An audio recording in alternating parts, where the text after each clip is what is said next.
बारह माज महला पंजवा कर चौथा। एक ओंकार सतगुरु प्रसाद। फल गुण नंद उपार्जना हर सज्जन प्रगटे आए। संत सहाय राम के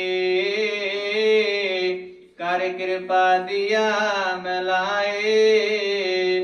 फल गुण नंद उपार्जना हर सज्जन प्रगटे आए। संत सहाय राम के कर कृपा दिया मिलाए।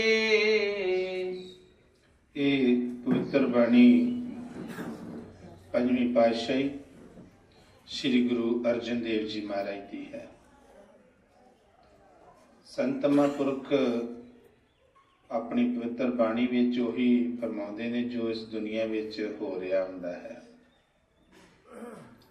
गुरु साहब जी इस फगण दे महीने जानी कि मनुष्य जन्म दे विच सानू उस परमात्मा नाल मिलाप करने बारे समझा रहे ने, क्योंकि असी सारे ही जीव जन्म जमातर तो जुगा जगांतरा तो सतपुरुष तो विछड़ के इस झूठी रचना दे विच लग गए हाँ।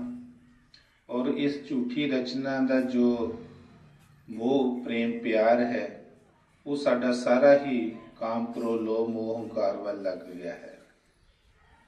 और सतपुरुष दे नाल जो सानू प्यार करना चाहिदा सी, असी उस दे उल्ट दुनियादारी दे नाल प्यार पा लिया। दुनियादारी दे नाल प्यार पाउण दे नाल की होया कि असी सतपुरुष तो कोसां दूर हो गए।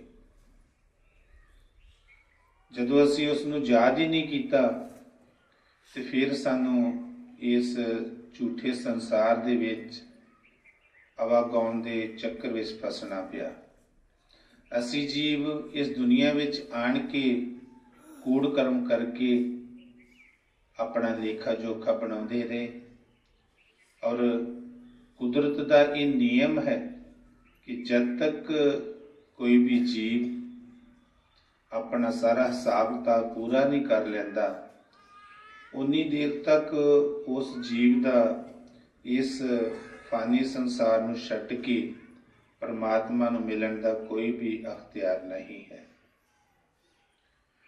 असी जीव इस झूठी रचना दे विच आण के इस दुनियादारी नूं ही अपना सारा कुछ समझ लिया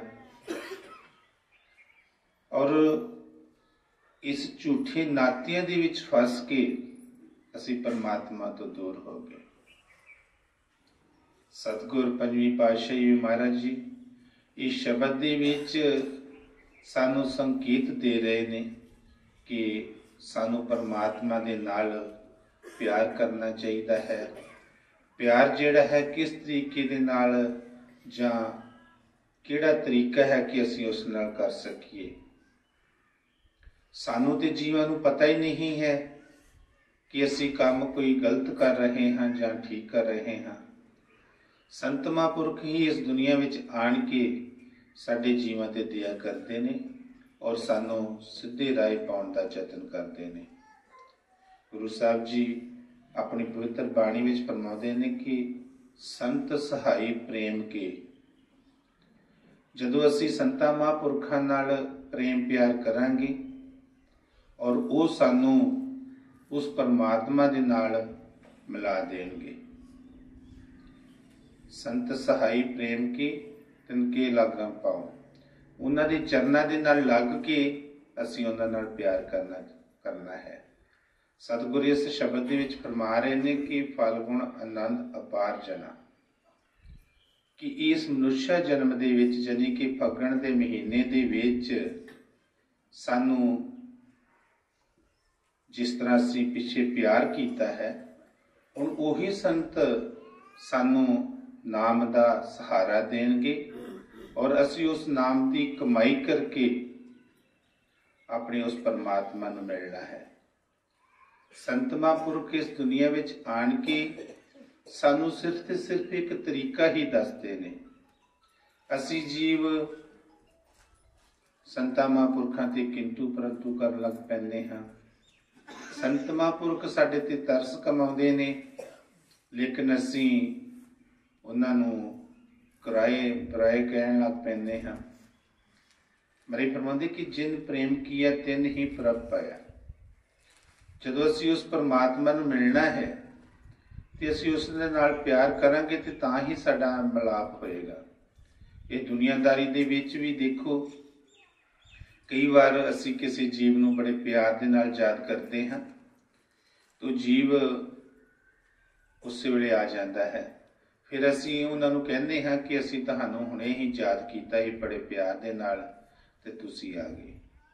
ये मार्ग ऐसा है कि जिन्नी देर तक असी अपने मुर्शद दे नाल संतां महापुरखां दे नाल प्यार नहीं करते, असी उस परमात्मा नूं मिल नहीं सकते।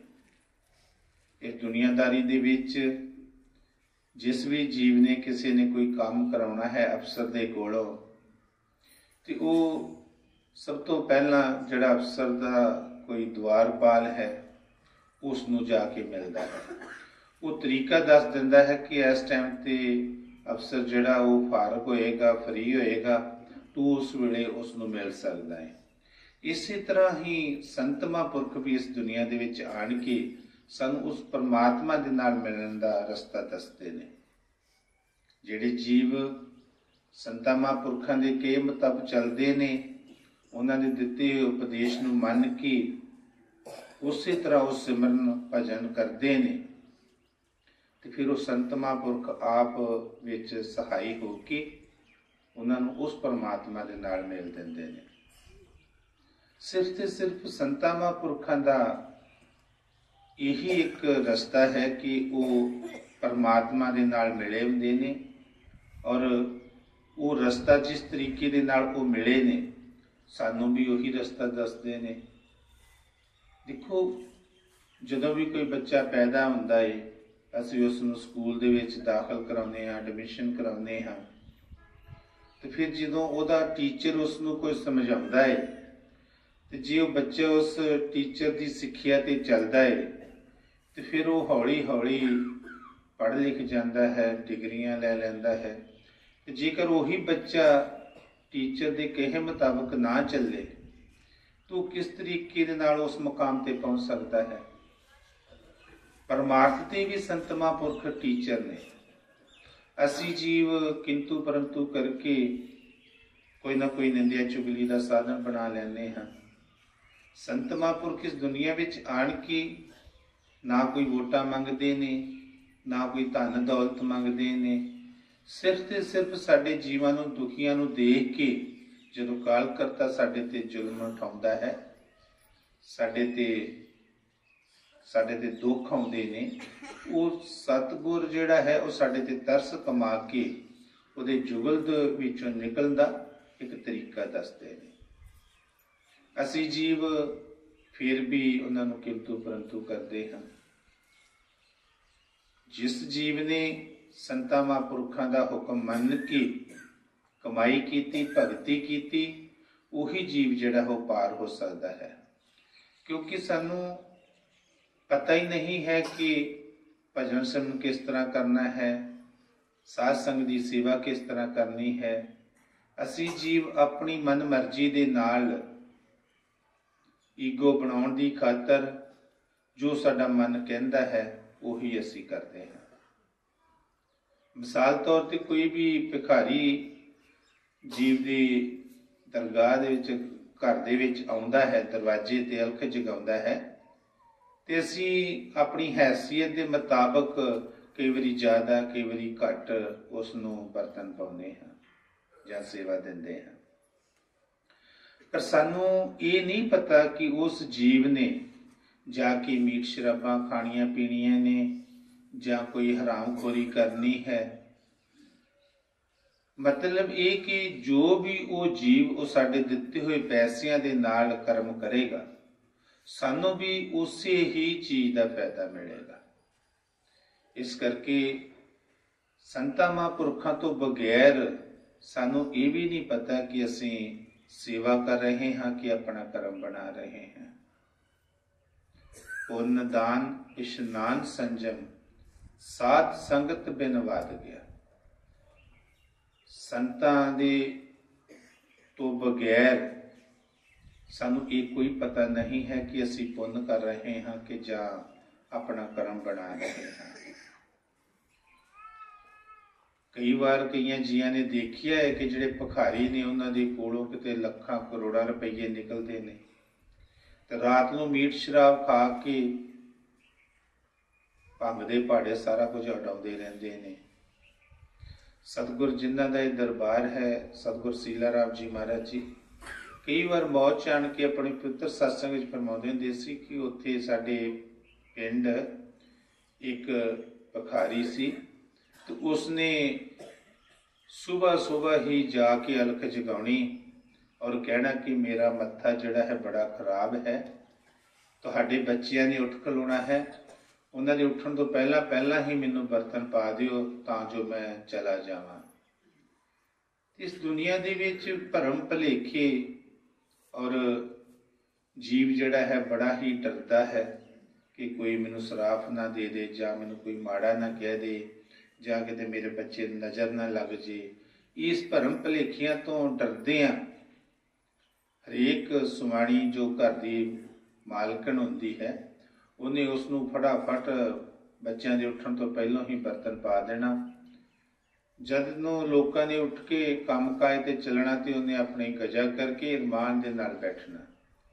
ਤੇ ਮਹਾਰਾਜ ਜੀ ਫਰਮਾਉਂਦੇ ਨੇ ਕਿ ਇੱਕ ਵਾਰ ਅਸੀਂ ਉਹਨੂੰ ਪੁੱਛਿਆ ਕਿ ਤੂੰ ਇਹ ਕੀ ਕਹਿੰਦਾ ਹੈ ਕਿ ਮੇਰੇ ਮੱਥੇ ਨਾ ਕੋਈ ਲੱਗੇ, ਜੇ ਮੱਥੇ ਲੱਗ ਗਏ ਤੇ ਬੱਚੇ ਡਰ ਜਾਣਗੇ। ਕਹਿੰਦੇ ਕਿ ਜੀ ਇਸ ਤਰੀਕੇ ਦੇ ਨਾਲ ਮੈਨੂੰ ਉਹ ਬਰਤਨ ਸੁਵਖਤੇ ਪਾ ਦਿੰਦੀਆਂ ਨੇ ਤੇ ਮੈਂ ਆਪਣਾ ਕਾਰਜ ਕਰਕੇ ਆਪਣੇ ਘਰ ਚਲ ਜਾਣਾ, ਮੁੜ ਕੇ ਸਾਰੀ ਦਿਹਾੜੀ ਆਰਾਮ ਨਾਲ ਸੌਣਾ ਹੈ। ਤੇ ਜੇ ਇੰਨੀ ਗੱਲ ਕਹਿਣ ਦੇ ਨਾਲ ਜੇ ਮੇਰਾ ਕੰਮ ਚੱਲਦਾ ਤੇ ਮੈਨੂੰ ਕੀ ਪ੍ਰੋਬਲਮ ਹੈ।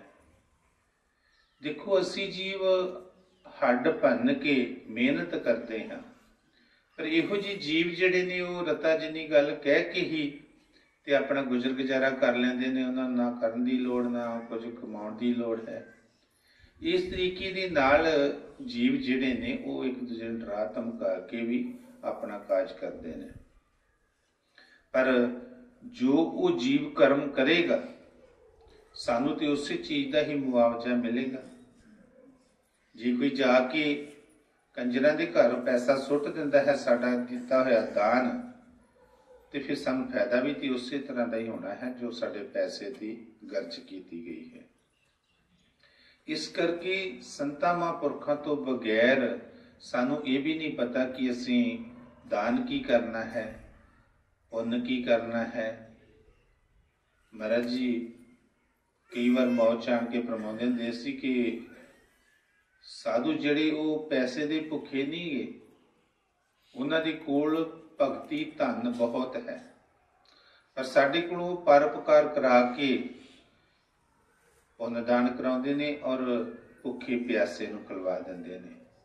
ਜਿਸ ਜੀਵ ਨੂੰ ਲੋੜ ਹੁੰਦੀ ਹੈ ਉਸੇ ਹੀ ਜੀਵ ਨੂੰ ਉਹ ਦੇ ਕੇ ਸਾਡਾ ਪਰਉਪਕਾਰ ਕਰਾ ਦਿੰਦੇ ਔਰ ਉਸ ਜੀਵ ਨੂੰ ਮੁਫਤ ਦੇ ਵਿੱਚ ਹੀ ਉਹ ਦਇਆ ਮਿਲ ਜਾਂਦੀ ਹੈ, ਕਿਉਂਕਿ ਉਸਨੇ ਉਹ ਵੀ ਪੈਸੇ ਹੋਰ ਵੀ ਤਾਂ ਕਿਤੇ ਖਰਚ ਕਰਨੇ ਹੀ ਹੈ। ਜੇ ਸੰਤਾਂ ਮਹਾਂਪੁਰਖਾਂ ਦੇ ਵੀ ਕਹਿਣ ਦੇ ਮੁਤਾਬਕ ਕਿਸੇ ਭੁੱਖੇ ਪਿਆਸੇ ਨੂੰ ਰੋਟੀ ਖਵਾ ਦਿੰਦਾ ਹੈ ਤਾਂ ਉਸਨੂੰ ਉਹਦੀਆਂ ਦੁਆਵਾਂ ਮਿਲਦੀਆਂ ਨੇ। ਦੇਖੋ ਅਸੀਂ ਸਭ ਕੁਝ ਦੇਖਦੇ ਹਾਂ। ਪਿੱਛੇ ਲਾਕਡਾਊਨ ਦੇ ਵਿੱਚ ਲੋਕਾਂ ਨੇ ਬਹੁਤ ਕਈ ਕਰਮ ਕੀਤੇ ਨੇ ਕਿ ਪਾਈਆ ਚੀਜ਼ ਦੇ ਕੇ ਫੋਟੋਆਂ ਲਵਾ ਕੇ ਆਪਣੇ ਆਪ ਨੂੰ ਪਪੂਲਰ ਕਰ ਲਿਆ, ਮਸ਼ਹੂਰ ਕਰ ਲਿਆ ਔਰ ਗਰੀਬ ਦਾ ਜੋ ਮਜ਼ਾਕ ਉਡਾਇਆ ਗਿਆ। ਮਹਾਰਾਜ ਜੀ ਫਰਮਾਉਂਦੇ ਕਿ ਜੇ ਤੂੰ ਦਾਨ ਕਰਨਾ ਵੀ ਹੈ ਤੇ ਸੱਜਾ ਹੱਥ ਦਾਨ ਕਰਦਾ ਤੇ ਖੱਬੇ ਨੂੰ ਨਹੀਂ ਪਤਾ ਹੋਣਾ ਚਾਹੀਦਾ, ਜੇ ਖੱਬਾ ਕਰਦਾ ਹੈ ਤੇ ਸੱਜੇ ਨੂੰ ਨਹੀਂ ਪਤਾ ਹੋਣਾ ਚਾਹੀਦਾ। ਅਸੀਂ ਤੇ ਪਾਈਆ ਚੀਜ਼ ਦੇ ਕੇ ਮੂਵੀਆਂ, ਫਿਲਮਾਂ, ਫੋਟੋਆਂ ਬਣਵਾ ਲੈਂਦੇ ਹਾਂ। ਅਸੀਂ ਫਿਰ ਉਹ ਨੈਟ ਤੇ ਚਲਾਉਂਦੇ ਰਹਿੰਦੇ ਹਾਂ, ਆਪਣੀ ਵਾਹ ਖੱਟਣ ਦੀ ਖਾਤਰ ਚੀਜ਼ਾਂ ਦੇ ਕੇ ਆਪਣਾ ਨਾਂ ਕਰ ਲੈਂਦੇ ਹਾਂ। ਸਾਨੂੰ ਫਾਇਦਾ ਵੀ ਤੇ ਫਿਰ ਉਸੇ ਤਰ੍ਹਾਂ ਦਾ ਹੀ ਹੋਣਾ ਹੈ ਨਾ। ਗੁਰੂ ਸਾਹਿਬ ਜੀ ਮਹਾਰਾਜ ਜੀ ਫਰਮਾ ਰਹੇ ਨੇ ਕਿ ਇਸ ਫੱਗਣ ਦੇ ਮਹੀਨੇ ਦੇ ਵਿੱਚ ਸਾਨੂੰ ਸੰਤਾਂ ਮਹਾਂਪੁਰਖਾਂ ਦੇ ਲੜ ਲੱਗ ਕੇ ਜੋ ਸਾਨੂੰ ਉਹ ਨਾਮ ਦਾ ਉਪਦੇਸ਼ ਦਿੰਦੇ ਨੇ, ਅਸੀਂ ਉਸ ਦੀ ਕਮਾਈ ਕਰੀਏ। ਜਦੋਂ ਅਸੀਂ ਕਮਾਈ ਕਰਾਂਗੇ ਉਹ ਪਰਮਾਤਮਾ ਫਿਰ ਸਾਡੇ ਅੰਦਰ ਪ੍ਰਗਟ ਹੋ ਜਾਵੇਗਾ। ਅਸੀਂ ਜੀਵ ਉਸ ਪਰਮਾਤਮਾ ਨੂੰ ਲੱਭਣ ਦੀ ਖਾਤਰ ਜੰਗਲਾਂ, ਪਹਾੜਾਂ, ਦਰਿਆਵਾਂ ਤੇ, ਟੋਬਿਆਂ, ਛੱਪੜਾਂ ਤੇ, ਨਦੀਆਂ ਤੇ ਲੱਭਦੇ ਰਹਿੰਦੇ ਹਾਂ। ਮਹਾਰਾਜ ਫਰਮਾਉਂਦੇ ਕਿ ਜੇ ਚਾਹੇ ਉਸ ਮੌਲਾ ਕੋ ਹਰ ਜਾਈ ਹਰ ਥਾਈ, ਦੇਖ ਸੂਰਤ ਬੰਦੇ ਦੀ ਮੂਰਤ ਜਿਸ ਵਿੱਚ ਵਸਦਾ ਸਾਈ। ਅਸੀਂ ਜੰਗਲਾਂ, ਪਹਾੜਾਂ ਦੇ ਵਿੱਚ ਉਸ ਪਰਮਾਤਮਾ ਨੂੰ ਲੱਭਦੇ ਰਹਿੰਦੇ ਹਾਂ, ਲੇਕਿਨ ਸੰਤ ਮਹਾਂਪੁਰਖ ਫਰਮਾਉਂਦੇ ਨੇ ਕਿ ਉਹ ਪਰਮਾਤਮਾ ਤੇ ਤੇਰੇ ਅੰਦਰ ਵਸਦਾ ਹੈ, ਤੂੰ ਬਾਹਰ ਕਿੱਥੇ ਲੱਭ ਰਿਹਾ ਹੈ। ਜਿਸ ਤਰ੍ਹਾਂ ਸਤਿਗੁਰ ਫਰਮਾਉਂਦੇ ਹੁੰਦੇ ਨੇ ਕਿ ਕਿਸੇ ਦੀ ਸੂਈ ਗਵਾਚੀ ਤੇ ਉਹ ਬਾਹਰ ਸੜਕ ਤੇ ਖੰਭਾ ਲੱਗਾ ਸੀ ਤੇ ਉੱਥੇ ਲਾਈਟ ਸੀ ਤੇ ਉੱਥੇ ਉਹ ਲੱਭਣ ਡਿਆ। ਕਿਸੇ ਰਾਹਗੀਰ ਨੇ ਪੁੱਛਿਆ ਵੀ ਭਾਈ ਸ਼ਖਸਾ ਤੂੰ ਕੀ ਇੱਥੋਂ ਲੱਭ ਰਿਹਾ ਹੈ? ਉਹ ਕਹਿਣ ਲੱਗਾ ਕਿ ਮੇਰੀ ਸੂਈ ਗਵਾਚੀ ਹੈ, ਉਸ ਨੂੰ ਮੈਂ ਲੱਭ ਰਿਹਾ। ਰਾਹਗੀਰ ਨੇ ਪੁੱਛਿਆ ਕਿ ਤੇਰੀ ਸੂਈ ਗਵਾਚੀ ਕਿੱਥੇ ਹੈ? ਕਹਿੰਦਾ ਕਿ ਸੂਈ ਮੇਰੀ ਘਰ ਗਵਾਚੀ ਹੈ। ਕਹਿੰਦੇ ਜੇ ਘਰ ਗਵਾਚੀ ਹੈ ਤੇ ਇੱਥੇ ਕਿਉਂ ਲੱਭ ਰਿਹਾ ਹੈ? ਕਹਿੰਦਾ ਕਿ ਇੱਥੇ ਰੋਸ਼ਨੀ ਹੈ। ਰਾਹਗੀਰ ਕਹਿੰਦਾ ਭਲਿਆ ਜੇ ਇੱਥੇ ਰੋਸ਼ਨੀ ਹੈ ਤੇ ਤੂੰ ਸਾਰੀ ਉਮਰ ਵੀ ਲੱਭਦਾ ਰਵੇਂਗਾ ਤੇ ਤੈਨੂੰ ਨਹੀਂ ਲੱਭਣੀ ਹੈ। ਜਿੱਥੇ ਤੇਰੀ ਸੂਈ ਗਵਾਚੀ ਹੈ ਉੱਥੇ ਜਾ ਕੇ ਰੋਸ਼ਨੀ ਕਰ। ਸੋ ਹਾਲਾਤ ਜਿਹੜੀ ਸਾਡੀ ਇਸ ਤਰ੍ਹਾਂ ਦੀ ਹੈ ਕਿ ਪਰਮਾਤਮਾ ਸਾਡੇ ਅੰਦਰ ਵਸਦਾ ਹੈ, ਅਸੀਂ ਉਸ ਨੂੰ ਬਾਹਰ ਮੜੀਆਂ ਮਸਾਣਾ, ਜੰਗਲਾਂ, ਪਹਾੜਾਂ ਦੇ ਵਿੱਚ ਲੋਚਦੇ ਰਹਿੰਦੇ ਹਾਂ। ਸਵਾਮੀ ਜੀ ਮਹਾਰਾਜ ਫਰਮਾਉਂਦੇ ਨੇ ਕਿ ਤੂੰ ਬੈਠ ਅਕੇਲਾ ਧਿਆਨ ਧਰ, ਤੂੰ ਮਿਲੇ ਨਿਸ਼ਾਨੀ ਸ਼ਬਦ ਕੀ। ਜਦੋਂ ਤੂੰ ਅਕੇਲਾ ਇੱਕ ਇਕਾਂਤ ਜਗ੍ਹਾ ਦੇ ਵਿੱਚ ਜਿੱਥੇ ਸ਼ੋਰ ਸ਼ਰਾਬਾ ਨਹੀਂ ਹੈ ਉੱਥੇ ਬੈਠੇਗਾ, ਆਪਣੇ ਮੁਰਸ਼ਦ ਦਾ ਧਿਆਨ ਧਰ ਕੇ ਆਪਣੇ ਸਰੀਰ ਦੀ ਸਾਰੀ ਚੇਤਨਾ ਨੂੰ ਇਕਾਗਰ ਕਰਕੇ ਦੋ ਅੱਖਾਂ ਦੇ ਵਿਚਕਾਰ ਮਸਤਕ ਦੇ ਵਿੱਚ ਜਦੋਂ ਖਿਆਲ ਨੂੰ ਇਕਾਗਰ ਕਰੇਗਾ ਉੱਥੇ ਤੈਨੂੰ ਉਸ ਪਰਮਾਤਮਾ ਦਾ ਰਸਤਾ ਮਿਲਣਾ ਹੈ। ਜੇ ਤੂੰ ਬਾਹਰ ਭਟਕਦਾ ਰਵੇਂਗਾ ਤੇ ਜਿੰਨੇ ਮਰਜ਼ੀ ਜਨਮ ਲੈ ਕੇ ਭਟਕਦਾ ਰਵੇਂਗਾ ਤੈਨੂੰ ਉਹ ਪਰਮਾਤਮਾ ਨਹੀਂ ਮਿਲੇਗਾ। ਪਰਮਾਤਮਾ ਜਿਹੜਾ ਉਹ ਤੇਰੇ ਅੰਦਰ ਹੈ। ਜਿੰਨੀ ਦੇਰ ਤੱਕ ਤੂੰ ਬੈਠ ਕੇ ਆਪਣੇ ਅੰਦਰ ਧਿਆਨ ਨਹੀਂ ਧਰਦਾ ਉਨੀ ਦੇਰ ਤੱਕ ਤੈਨੂੰ ਉਹ ਮਾਰਗ ਨਹੀਂ ਲੱਭ ਸਕਦਾ। ਅਸੀਂ ਜੀਵ ਤਾਰਾਂ ਲਾ ਲਾ ਕੇ, ਉੱਚੀ ਬੋਲ ਬੋਲ ਕੇ ਉਸ ਪਰਮਾਤਮਾ ਨੂੰ ਯਾਦ ਕਰਦੇ ਹਾਂ। ਇੱਕ ਵਾਰ ਮੌਲਵੀ ਨਮਾਜ਼ ਪੜ੍ਹ ਰਿਹਾ ਸੀ ਤੇ ਬਾਂਗ ਦੇ ਰਿਹਾ ਸੀ ਤੇ ਪਹਿਲੀ ਪਾਤਸ਼ਾਹੀ ਗੁਰੂ ਸਾਹਿਬ ਜੀ ਮਹਾਰਾਜ ਫਰਮਾਉਂਦੇ ਕਿ ਉਹ ਮੌਲਵੀ ਆ ਕਿ ਉਹ ਖੁਦਾ ਬੋਲਾ ਹੈ, ਤੂੰ ਐਡੀ ਉੱਚੀ ਉੱਚੀ ਸਪੀਕਰ ਦੇ ਵਿੱਚ ਬਾਂਗਾਂ ਦੇ ਰਿਹਾ ਹੈ। ਉਸ ਟਾਈਮ ਤੇ ਮੌਲਵੀ ਜਿਹੜਾ ਸੀ ਲਾਜਵਾਬ ਹੋ ਗਿਆ, ਕਹਿਣ ਲੱਗਾ ਕਿ ਮਹਾਰਾਜ ਤੁਸੀਂ ਉਸ ਪਰਮਾਤਮਾ ਨੂੰ ਜਾਣਦੇ, ਅੱਲਾ ਨੂੰ ਜਾਣਦੇ ਹੋ, ਉਹ ਕਿੱਥੇ ਰਹਿੰਦਾ ਹੈ?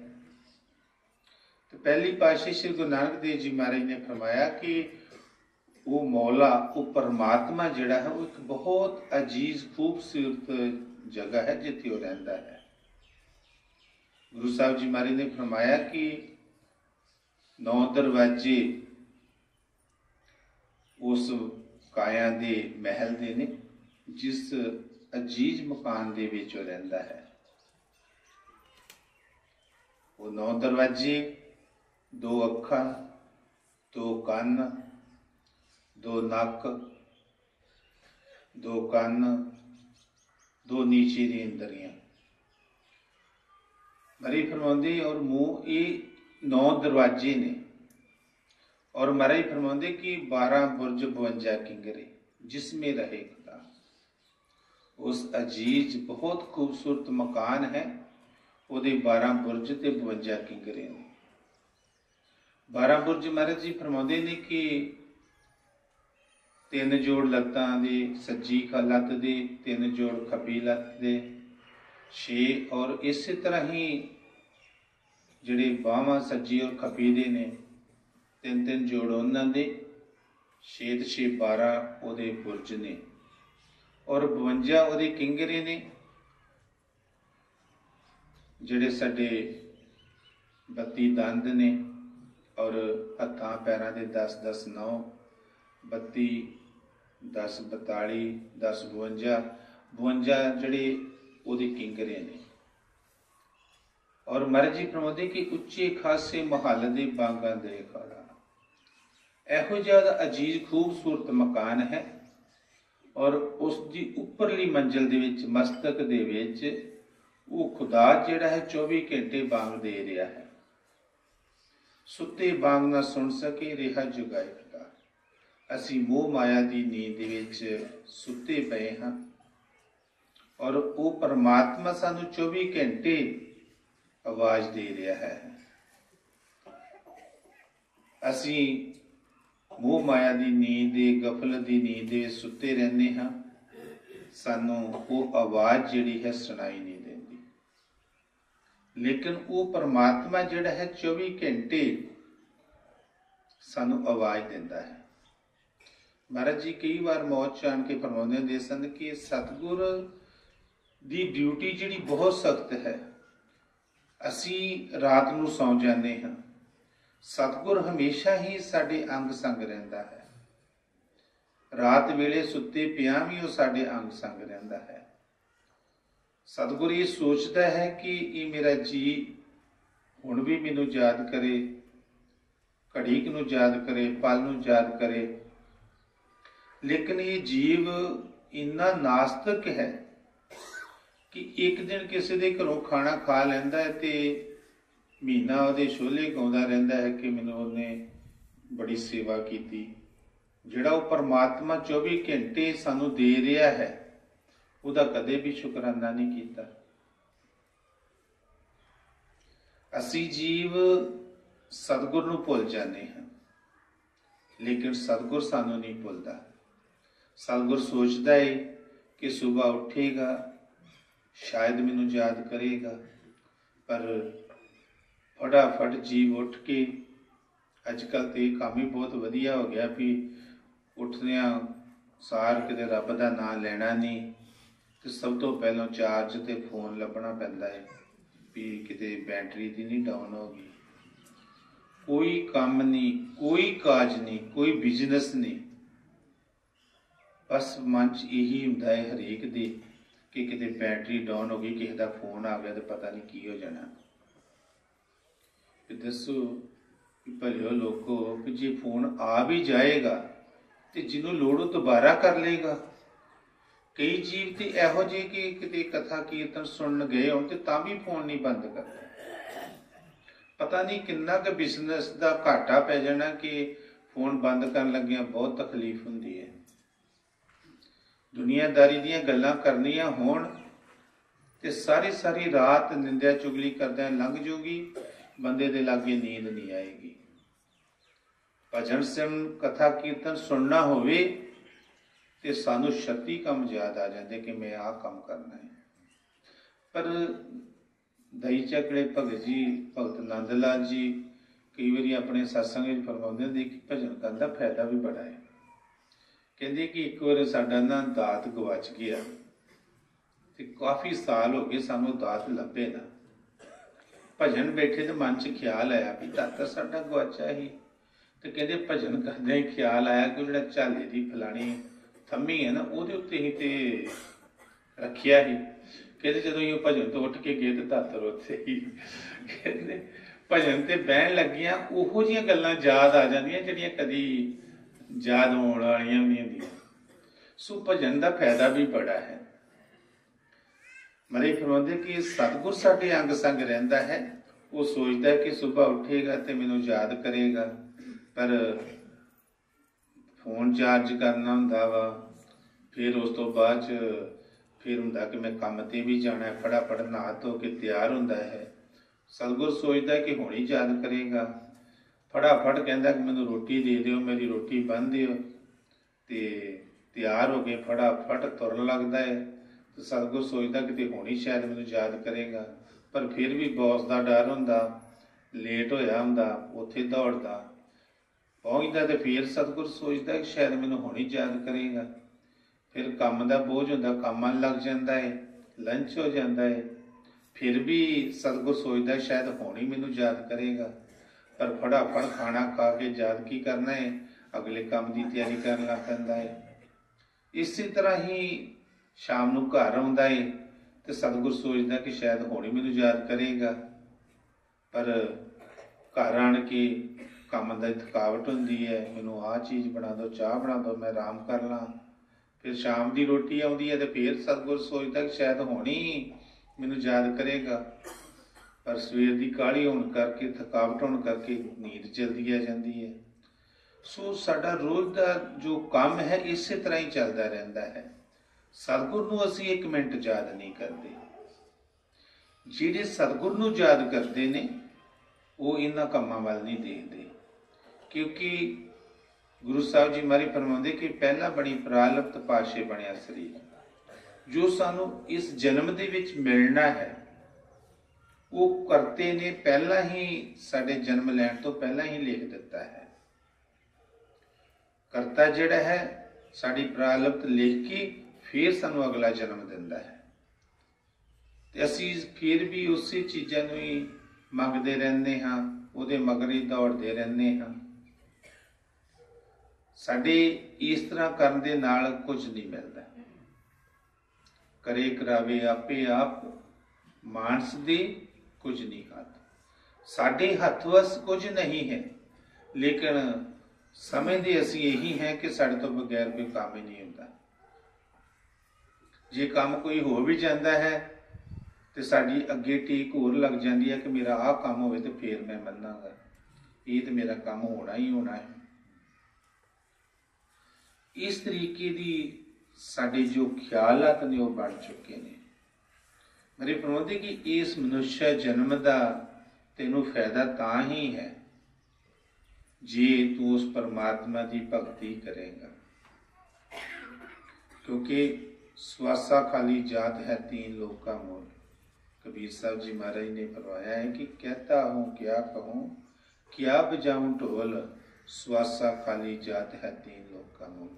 ऐ प्राणी मैं तेनों की कवां और की ना कवां, की ढोल बजावां, रौला पावां कि तेरा एक एक सुवास जिहड़ा है मालक की भगती तो बगैर बहुत घाटे च जा रहा है। ये तरलोकी भी दिती जावे ते तेरा एक सुवास जिहड़ा मिल नहीं सकता। असीं उन्हां कामां दे पिछे ही भजदे रहंदे हां जो साडी किस्मत दे विच पहलां ही लिखिया है। सानू उस परमात्मा ने ये मनुष्य जन्म बड़े ही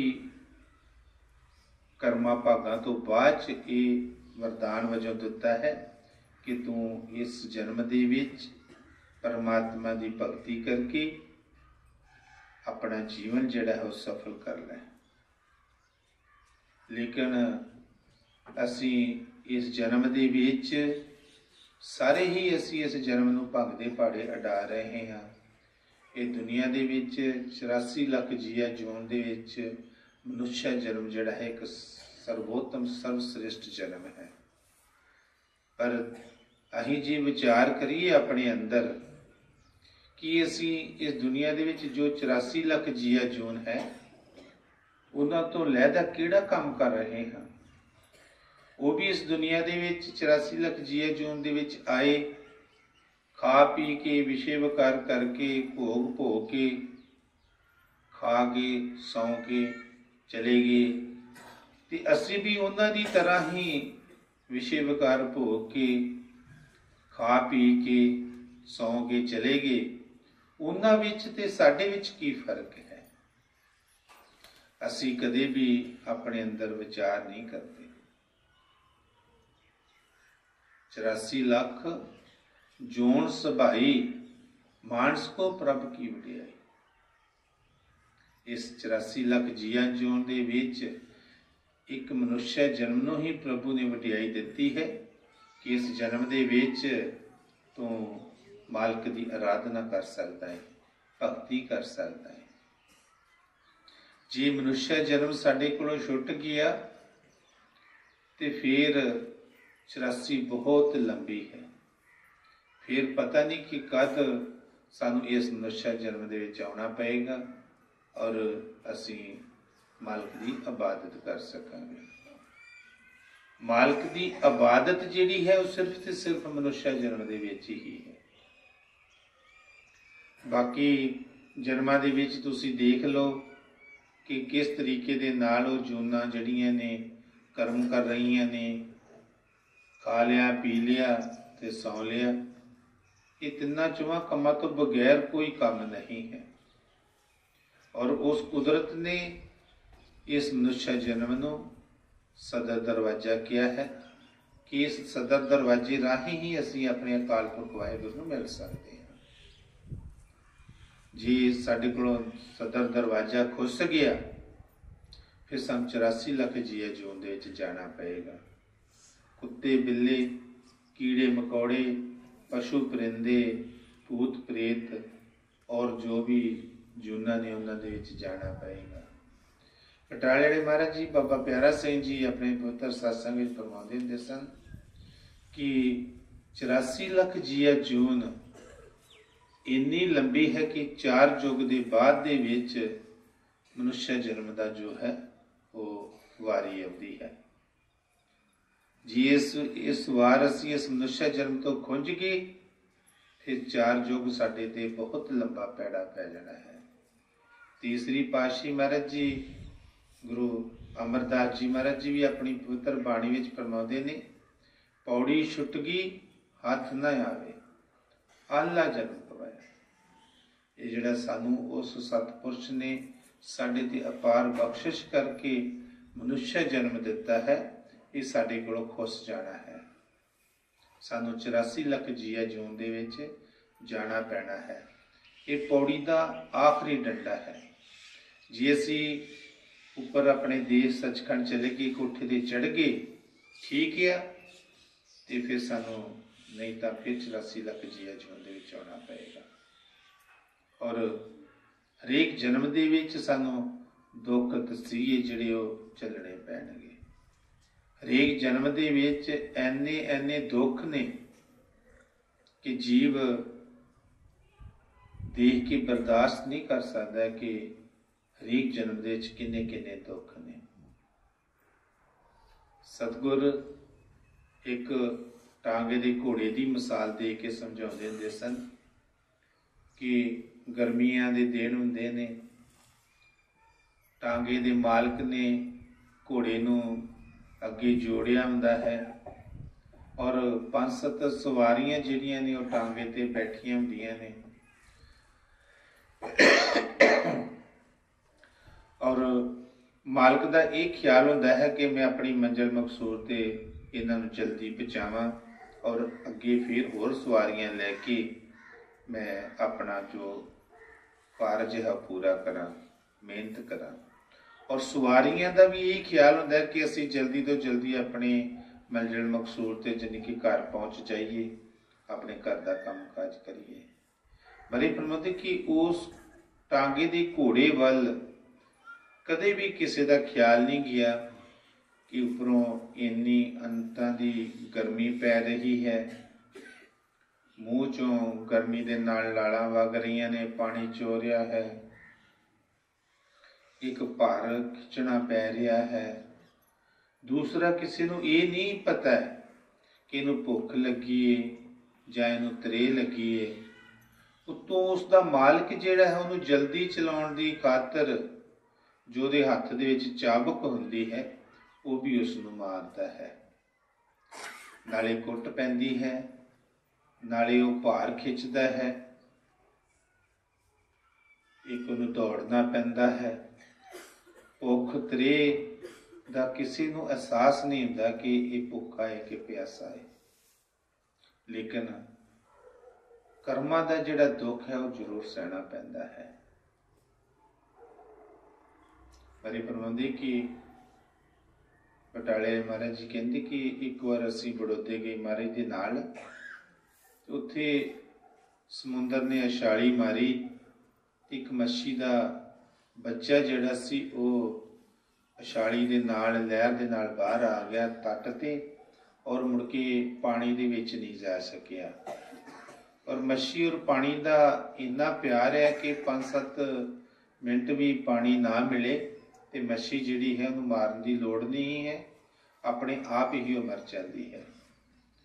ਤੇ ਉੱਥੋਂ ਦੀ ਗੌਰਮੈਂਟ ਨੇ ਉਸ ਮੱਛੀ ਦੇ ਕੜਾਂਗੇ ਨੂੰ ਨਮੈਸ਼ ਦੇ ਵਿੱਚ ਰੱਖਿਆ ਸੀ ਲੋਕਾਂ ਦੇ ਦੇਖਣ ਲਈ। ਕਿਸੇ ਨੇ ਮਹਾਰਾਜ ਜੀ ਨੂੰ ਆਣ ਕੇ ਕਿਹਾ ਕਿ ਮਹਾਰਾਜ ਜੀ ਇੱਥੇ ਇੱਕ ਮੱਛੀ ਦਾ ਕੜਾਂਗਾ ਹੈ ਬਹੁਤ ਵੱਡਾ, ਤੇ ਉਸ ਨੂੰ ਦੇਖਣ ਜਾਣਾ ਹੈ। ਮਹਾਰਾਜ ਜੀ ਵੀ ਚਲੇ ਗਏ ਤੇ ਬਟਾਲੇ ਬਾਬਾ ਜੀ ਵੀ ਨਾਲ ਸਨ। ਤੇ ਮਹਾਰਾਜ ਜਦੋਂ ਉੱਥੇ ਗਏ ਤੇ ਬਟਾਲੇ ਵਾਲੇ ਬਾਬਾ ਜੀ ਨੂੰ ਕਹਿਣ ਲੱਗੀ ਕਿ ਭਗਤ ਜੀ ਦੇਖੋ ਹਾਂ ਕਿੰਨਾ ਕੁ ਲੰਬਾ ਹੈ। ਤੇ ਮਹਾਰਾਜ ਜੀ ਬਟਾਲੇ ਵਾਲੇ ਕਈ ਵਾਰੀ ਮੌਜ ਚਾਣ ਕੇ ਸਤਸੰਗ ਫਰਮਾਉਂਦੇ ਦੇ ਕਿ ਜਦੋਂ ਅਸੀਂ ਕਰਮਾ ਮਾਰਨ ਲੱਗੇ ਤੇ 70 ਕਰਮਾ ਉਹ ਲੰਬਾ ਨਿਕਲਿਆ। 70 ਕਰਮਾ ਸਮਝੋ 2 ਕਿੱਲੇ ਬਣ ਜਾਂਦੇ ਨੇ, 30-40 ਕਿੱਲੇ ਦੀ ਵੰਡ ਹੁੰਦੀ ਹੈ। 2 ਕਿੱਲਿਆਂ ਦੀ ਲੰਬਾਈ ਹੋਏਗੀ ਜਿਹੜੀ ਉਹ ਮੱਛੀ ਦਾ ਕੜਾਂਗਾ ਸੀ।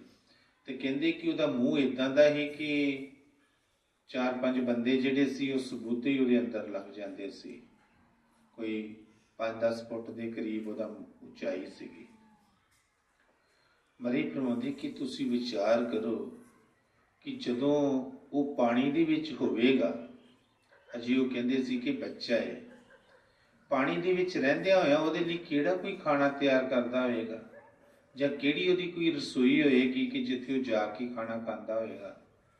ਦਰਿਆ ਦੇ ਵਿੱਚ, ਸਮੁੰਦਰ ਦੇ ਵਿੱਚ ਜਦੋਂ ਵੀ ਉਹ ਮੂੰਹ ਖੋਲਦਾ ਹੋਵੇਗਾ, ਜੋ ਵੀ ਜੀਵ ਆਉਂਦਾ ਉਹ ਅੱਗੇ ਤੇ ਉਹਦੇ ਅੰਦਰ ਜਿਉਂਦਾ ਹੀ ਨਿਕਲ ਜਾਂਦਾ। ਉਹ ਕਹਿੰਦੇ ਦੇਖੋ ਜਿਹੜੇ ਚੀਜ਼ ਨੂੰ ਜਿਉਂਦੇ ਹੀ ਖਾ ਲਿਆ ਜਾਂ ਨਿਗਲ ਲਿਆ ਉਹਦੀ ਕੀ ਹਾਲਾਤ ਹੁੰਦੀ ਹੋਏਗੀ।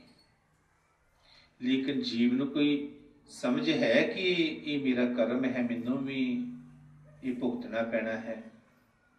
ਅਸੀਂ ਜਦ ਵੀ ਸਕੂਲ ਦੇ ਵਿੱਚ ਪੜ੍ਹਦੇ ਰਹੇ ਹਾਂ ਸਾਰੇ ਜਣੇ ਹੀ, ਤੇ ਆਪਾਂ ਕਈ ਵਾਰੀ ਪੜ੍ਹਦੇ ਹੁੰਦੇ ਕਿ ਟਿਟ ਫॉर ਟੈਟ ਅਦਲੇ ਦਾ ਬਦਲਾ। ਜਿਸ ਤਰ੍ਹਾਂ ਦਾ ਕੋਈ ਜੀਵ ਕਰਮ ਕਰਦਾ ਹੈ ਉਹਨੂੰ ਉਸੇ ਤਰ੍ਹਾਂ ਦਾ ਹੀ ਭੁਗਤਾਨ ਭੁਗਤਣਾ ਪੈਂਦਾ ਹੈ। ਜੀ ਅੱਜ ਅਸੀਂ ਕਿਸੇ ਦੀ ਧੌਣ ਕੱਟਦੇ ਹਾਂ ਤੇ ਕੱਲ ਸਾਨੂੰ ਵੀ ਕਿਸੇ ਕੋਲੋਂ ਕਟਵਾਉਣੀ ਪਏਗੀ। ਜੇ ਕਿਸੇ ਦਾ ਭਲਾ ਕਰਦੇ ਹਾਂ ਤਾਂ ਸਾਡਾ ਵੀ ਕੋਈ ਕਰੇਗਾ, ਜੇ ਕਿਸੇ ਦਾ ਬੁਰਾ ਕਰਦੇ ਹਾਂ ਤੇ ਸਾਡਾ ਵੀ ਕੋਈ ਕਰੇਗਾ। ਇਸ ਕਰਕੇ ਇਸ ਦੁਨੀਆ ਦੇ ਵਿੱਚ ਇਹ ਗੱਲ ਠੀਕ ਹੈ ਕਿ ਜੋ ਵੀ ਅਸੀਂ ਕਰਮ ਕਰਦੇ ਹਾਂ ਉਹ ਇੱਕ ਦਿਨ ਸਾਡੇ ਅੱਗੇ ਉਹ ਸਾਰਾ ਕੁਝ ਆਉਂਦਾ ਹੈ। ਲੇਕਿਨ ਅਸੀਂ ਜਾਣਦੇ ਵੀ ਹਾਂ, ਪਰ ਇਸ ਕਾਲ ਦੀ ਨਗਰੀ ਦੇ ਵਿੱਚ ਉਸ ਕਰਤੇ ਨੇ ਸਾਡੇ ਅੰਦਰ ਇੱਕ ਮਨ ਬਿਠਾਇਆ ਹੈ ਜੋ ਉਸ ਦਾ ਏਜੰਟ ਹੈ, ਦੂਤ ਹੈ। ਉਹ ਸਾਡੀ ਆਤਮਾ ਤੇ ਕਬਜ਼ਾ ਕਰਕੇ ਬੈਠਾ ਹੈ। ਸਾਨੂੰ ਇੱਕ ਵਾਰੀ ਪਤਾ ਵੀ ਲੱਗਦਾ ਹੈ ਕਿ ਅਸੀਂ ਕਰਮ ਮਾੜਾ ਕਰਨ ਲੱਗੇ ਹਾਂ, ਲੇਕਿਨ ਮਨ ਇੰਨਾ ਹੈਵੀ ਹੋ ਜਾਂਦਾ ਹੈ ਕਿ ਸਾਡੀ ਆਤਮਾ ਤੇ ਉਸ ਦਾ ਜ਼ੋਰ ਚੱਲ ਜਾਂਦਾ ਹੈ। ਜੋ ਸਾਡਾ ਮਨ ਕਹਿੰਦਾ ਹੈ ਫਿਰ ਅਸੀਂ ਉਹੀ ਕਰਦੇ ਹਾਂ, ਕਿਉਂਕਿ ਕੋਈ ਵੀ ਜੀਵ ਇਹ ਨਹੀਂ ਚਾਹੁੰਦਾ ਕਿ ਮੇਰੇ ਜੁਗਲ ਚੋਂ ਕੋਈ ਜੀਵ ਨਿਕਲ ਜਾਵੇ, ਚਾਹੇ ਕੋਈ ਚੰਗਾ ਹੈ ਤੇ ਚਾਹੇ ਕੋਈ ਮਾੜਾ ਹੈ, ਚਾਹੇ ਸਤਿਗੁਰ ਹੈ ਤੇ ਚਾਹੇ ਅਠਗੁਰ ਹੈ। ਹਰੇਕ ਮਜ਼ਹਬ ਦੇ ਵਿੱਚ ਸੰਤ ਮਹਾਂਪੁਰਖ ਨੇ, ਕੋਈ ਸੱਚੇ ਨੇ ਕੋਈ ਝੂਠੇ ਨੇ, ਲੇਕਿਨ ਹਰੇਕ ਜੀਵ ਇਹੀ ਸੋਚਦਾ ਕਿ ਮੇਰੇ ਮਗਰ ਹੀ ਜੀਵ ਲੱਗਾ ਰਹੇ। ਲੇਕਿਨ ਉਸ ਕਰਤੇ ਨੇ ਸਾਡੇ ਅੰਦਰ ਇੱਕ ਬਹੁਤ ਵਿਸ਼ਾਲ ਚੀਜ਼ ਬਿਠਾ ਦਿੱਤੀ ਹੈ, ਸੂਝ-ਬੂਝ, ਕਿ ਸਾਨੂੰ ਇਸ ਗੱਲ ਦਾ ਪਤਾ ਲੱਗ ਸਕਦਾ ਹੈ ਕਿ ਸੱਚਾ ਕੌਣ ਹੈ ਕਿ ਝੂਠ ਕੌਣ ਹੈ। ਅਸੀਂ ਆਪਣੀ ਮਨ ਦੀ ਬੁੱਧੀ ਦੇ ਨਾਲ ਪਰਖ ਵੀ ਕਰਨੀ ਹੈ। ਐਵੇਂ ਨਹੀਂ ਕਿ ਜਿਸ ਨਾਲ ਲਾਏ ਗੱਲੀ ਤੇ ਉਸ ਦੇ ਨਾਲ ਤੁਰ ਚੱਲੀ। ਸਾਨੂੰ ਸਭ ਤੋਂ ਪਹਿਲਾਂ ਜਿੱਥੇ ਵੀ ਜਾਣਾ ਹੈ, ਇੱਥੇ ਆਉਣਾ ਹੈ ਜਾਂ ਹੋਰ ਵੀ ਕਿਤੇ ਜਾਣਾ ਹੈ, ਕਿ ਕੋਈ ਬੰਦਸ਼ ਨਹੀਂ ਹੈ। ਤੁਸੀਂ ਸਾਰੀ ਜਗ੍ਹਾ ਜਾਓ, ਜਿੱਥੇ ਤੁਹਾਨੂੰ ਕੋਈ ਚੰਗਾ ਲੱਗਦਾ ਹੈ ਉੱਥੋਂ ਤੁਸੀਂ ਗ੍ਰਹਿਣ ਕਰ ਸਕਦੇ ਹੋ। ਇਹ ਨਹੀਂ ਕਿ ਅਸੀਂ ਲਿਖ ਕੇ ਦੇ ਦਿੱਤਾ ਕਿ ਅਸੀਂ ਇੱਥੇ ਆਉਣਾ ਹੈ ਜਾਂ ਫਲਾਣੀ ਜਗ੍ਹਾ ਜਾਣਾ ਹੈ। ਖੁੱਲ੍ਹਾ ਐਲਾਨੀਆਂ ਕਿ ਜਿੱਥੇ ਮਰਜ਼ੀ ਕੋਈ ਜਾਵੇ, ਜਿੱਥੋਂ ਵੀ ਕਿਸੇ ਨੂੰ ਫਾਇਦਾ ਹੁੰਦਾ ਹੈ ਜਾਵੇ, ਕਿਉਂਕਿ ਹਰੇਕ ਜੀਵ ਦੇ ਅੰਦਰ ਮਾਲਕ ਨੇ ਸੁੱਧ ਬੁੱਧ ਦਿੱਤੀ ਹੈ, ਸੋਚਣ ਸ਼ਕਤੀ ਦਿੱਤੀ ਹੈ। ਆਪਣੀ ਸੋਚਣ ਸ਼ਕਤੀ ਦੇ ਨਾਲ ਜਾ ਕੇ ਉਹਦੀ ਪਰਖ ਕਰੋ। ਜਦੋਂ ਤੁਸੀਂ ਪਰਖ ਕਰੋਗੇ ਤੁਹਾਨੂੰ ਆਪਣੇ ਆਪ ਹੀ ਪਤਾ ਲੱਗ ਜਾਏਗਾ ਕਿ ਜਿਸ ਮਕਸਦ ਵਾਸਤੇ ਅਸੀਂ ਇੱਥੇ ਆਉਂਦੇ ਹਾਂ ਉਹ ਸਾਡਾ ਕਾਰਜ ਜਿਹੜਾ ਪੂਰਾ ਹੋ ਸਕਦਾ ਕਿ ਨਹੀਂ ਹੋ ਸਕਦਾ। ਕਈ ਇਸ ਤਰ੍ਹਾਂ ਵੀ ਕਹਿ ਦਿੰਦੇ ਕਿ ਮੂੰਹ ਮੇਂ ਰਾਮ ਰਾਮ ਬਗਲ ਮੇਂ ਸੁਰੀ। ਹਰੇਕ ਜੀਵ ਦਾ ਪਤਾ ਲੱਗ ਜਾਂਦਾ ਹੈ ਕਿ ਕੌਣ ਕਿੱਥੇ ਕਿਤੇ ਰਹਿੰਦਾ ਹੈ ਜਾਂ ਕਿੰਨੀ ਕੁ ਹਸਤੀ ਦਾ ਮਾਲਕ ਹੈ। ਮਹਾਰਾਜ ਜੀ ਮੌਤ ਜਾਣ ਕੇ ਫਰਮਾਉਂਦੇ ਹੁੰਦੇ ਸੀ ਕਿ ਡੈਣ ਤੇ ਡੈਣ ਹੀ ਹੁੰਦੀ ਹੈ, ਪਰ ਦੁਨੀਆ ਵੀ ਅੱਧੀ ਡੈਣ ਹੈ। ਕਿਉਂ ਕਿ ਹਰੇਕ ਜੀਵ ਆਪਣੇ ਪਿੰਡ ਦੇ ਵਿੱਚ ਜਾਂ ਆਂਢ ਗੁਆਂਢ ਹਿਸਾਬ ਕਿਤਾਬ ਲਾ ਲੈਂਦਾ ਹੈ, ਚਾਹੇ ਉਹ ਨਹੀਂ ਵੀ ਦੱਸਦਾ ਪਰ ਫਿਰ ਵੀ ਹਿਸਾਬ ਕਿਤਾਬ ਲਾ ਲੈਂਦਾ ਕਿ ਇਹਦੇ ਕੋਲ ਇੰਨੇ ਕੁ ਪੈਸੇ ਨੇ, ਇਹ ਇੰਨੀ ਕੁ ਹੈਸੀਅਤ ਦਾ ਮਾਲਕ ਹੈ। ਜੇ ਕੋਈ ਚੰਗਾ ਹੈ ਤੇ ਉਸਦਾ ਵੀ ਪਤਾ ਲੱਗ ਜਾਂਦਾ ਹੈ, ਜੇ ਕੋਈ ਮਾੜਾ ਤੇ ਉਸਦਾ ਵੀ ਪਤਾ ਲੱਗ ਜਾਂਦਾ ਹੈ। ਇਸ ਕਰਕੇ ਮਾਲਕ ਨੇ ਸਾਡੇ ਤੇ ਬੜੀ ਬਖਸ਼ਿਸ਼ ਕੀਤੀ ਹੈ। ਸਾਨੂੰ ਜਿੱਥੋਂ ਵੀ ਕੁਝ ਲੱਭਦਾ ਹੈ ਸਾਨੂੰ ਉੱਥੋਂ ਹੀ ਲੈ ਲੈਣਾ ਚਾਹੀਦਾ ਹੈ। ਇੱਕ ਜਗ੍ਹਾ ਬੱਝ ਕੇ ਨਹੀਂ ਰਹਿਣਾ ਚਾਹੀਦਾ ਕਿ ਅਸੀਂ ਇੱਥੇ ਹਾਂ ਤੇ ਇੱਥੇ ਹੀ ਰਹਿਣਾ ਹੈ, ਕਿਉਂਕਿ ਕਦੀ ਸਾਨੂੰ ਭੁਲੇਖਾ ਵੀ ਲੱਗ ਸਕਦਾ ਹੈ, ਧੋਖਾ ਵੀ ਲੱਗ ਸਕਦਾ ਹੈ। ਜਿੱਥੋਂ ਵੀ ਕਿਸੇ ਜੀਵ ਨੂੰ ਕੋਈ ਚੰਗੀ ਚੀਜ਼ ਮਿਲਦੀ ਹੈ ਤੇ ਗ੍ਰਹਿਣ ਕਰ ਲੈਣੀ ਚਾਹੀਦੀ ਹੈ। ਦੇਖੋ, ਇਤਿਹਾਸ ਗਵਾਹ ਹੈ ਕਿ ਪੰਜਾਂ ਪਾਂਡਵਾਂ ਦਾ ਕਰਨ ਜਿਹੜਾ ਸੀ ਉਹ ਵੀ ਭਰਾ ਹੀ ਸੀ, ਲੇਕਿਨ ਕੋਈ ਵਿਧੀ ਦੇ ਕਾਰਨ ਕੁੰਤੀ ਨੇ ਕੁਆਰਪਣ ਦੇ ਵਿੱਚ ਹੀ ਸੂਰਯ ਦੇਵ ਨੂੰ ਯਾਦ ਕੀਤਾ। ਪਰ ਵਰ ਇਹ ਸੀ ਕਿ ਜਦੋਂ ਵੀ ਕੋਈ ਦੇਵੀ ਦੇਵਤਾ ਆਏਗਾ ਤੇ ਤੈਨੂੰ ਕੋਈ ਨਾ ਕੋਈ ਦੇ ਕੇ ਜਾਵੇਗਾ। ਤੇ ਉਹ ਬੱਚਾ ਜਿਹੜਾ ਸੀ ਸੂਰਯ ਦੇਵ ਦੇ ਰਾਹੀਂ ਉਹ ਕੁੰਤੀ ਦੇ ਹੋਇਆ। ਕੁੰਤੀ ਆਪਣੀ ਇੱਜ਼ਤ ਬਚਾਉਣ ਦੀ ਖਾਤਰ ਉਸ ਬੱਚੇ ਨੂੰ ਨਦੀ ਦੇ ਵਿੱਚ ਰੋੜ ਆਈ ਔਰ ਉਹ ਕਿਸੇ ਨੇ ਘੜੀ ਕੱਢ ਲਿਆ ਡੱਬੇ ਦੇ ਵਿੱਚੋਂ ਔਰ ਉਹਨਾਂ ਨੇ ਪਾਲਿਆ। ਉਸਦਾ ਨਾਂ ਰਾਧੇ ਸੀ ਤੇ ਉਹਦਾ ਜਿਹੜਾ ਪਿਤਾ ਸੀ ਉਹੀ ਧਰਿਤਰਾਸ਼ਟਰ ਦਾ ਸਾਰਥੀ ਸੀ। ਲੇਕਿਨ ਜਦੋਂ ਬੱਚਾ ਪੈਦਾ ਹੋ ਗਿਆ ਤੇ ਉਹਨਾਂ ਨੂੰ ਮਿਲਿਆ ਤਾਂ ਉਹਦੀ ਪਰਵਰਿਸ਼ ਕਰਨ ਵਾਸਤੇ ਬੱਚੇ ਦੇ ਕੋਲ ਰਹਿਣਾ ਪੈਣਾ ਸੀ। ਉਹਨੇ ਆਪਣੀ ਉਹ ਅਹੁਦਾ ਜਿਹੜਾ ਛੱਡ ਦਿੱਤਾ ਔਰ ਆਪਣੇ ਬੱਚੇ ਦੀ ਪਾਲਣ ਪੋਸ਼ਣ ਵੱਲ ਲੱਗ ਗਿਆ। ਕਹਿੰਦੇ ਕਿ ਦੇਖੋ, ਜਿਹੜਾ ਕਰਨ ਸੀ ਜਦੋਂ ਜਵਾਨ ਹੋਇਆ ਹੈ ਤੇ ਉਹ ਬਹੁਤ ਹੀ ਜੋ ਸੂਰਯ ਦੇਵਤਾ ਹੈ ਬੜਾ ਬਲਵਾਨ ਹੈ ਤੇ ਉਹਦੀ ਸ਼ਕਤੀ ਵੀ ਤੇ ਫਿਰ ਉਹਦੇ ਚ ਆਉਣੀ ਸੀ।